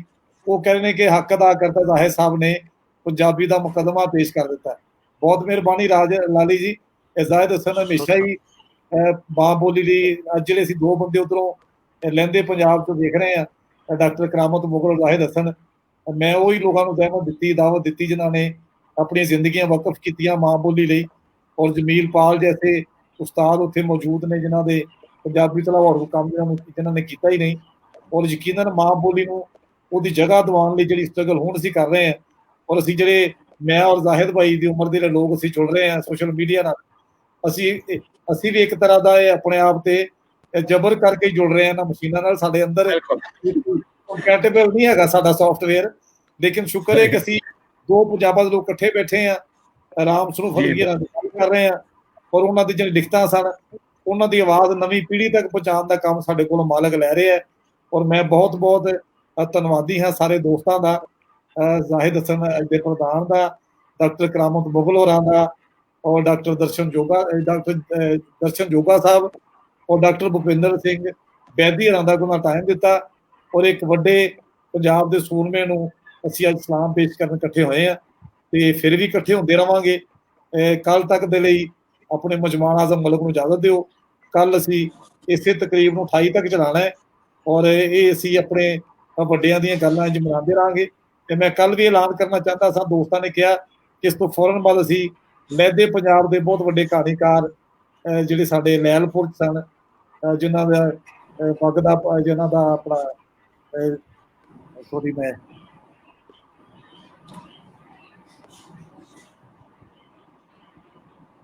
ਰੰਧਾਵਾ ਸਾਹਿਬ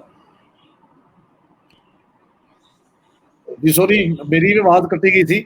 ਅਫਜ਼ਲ ਹਸਨ ਰੰਧਾਵਾ ਸਾਹਿਬ, ਮੈਂ ਦਰਿਆਵਾਂ ਦਾ ਹਾਣੀ ਸਾਂ, ਤਰਨੇ ਪੈ ਗਏ ਖਾਲ ਨਹੀਂ ਮਾਏ, ਤੇ ਦੋਜ਼ਖ ਤੇਥੋਂ ਦੂਰੀ ਜੰਨਤ ਤੇਰੇ ਆਲ ਦਵਾਲ ਨਹੀਂ ਮਾਏ, ਤੇ ਇੰਨੇ ਫੱਟ ਮੇਰੇ ਜੁੱਸੇ ਤੇ ਜਿੰਨੇ ਤੇਰੇ ਵਾਲ ਨਹੀਂ ਮਾਏ, ਅਫਜ਼ਲ ਐਸਨ ਲੋਹਾ ਸੀ ਪਰ ਖਾ ਗਿਆ ਦਰਦ ਜੰਗਾਲ ਨਹੀਂ ਮਾਏ।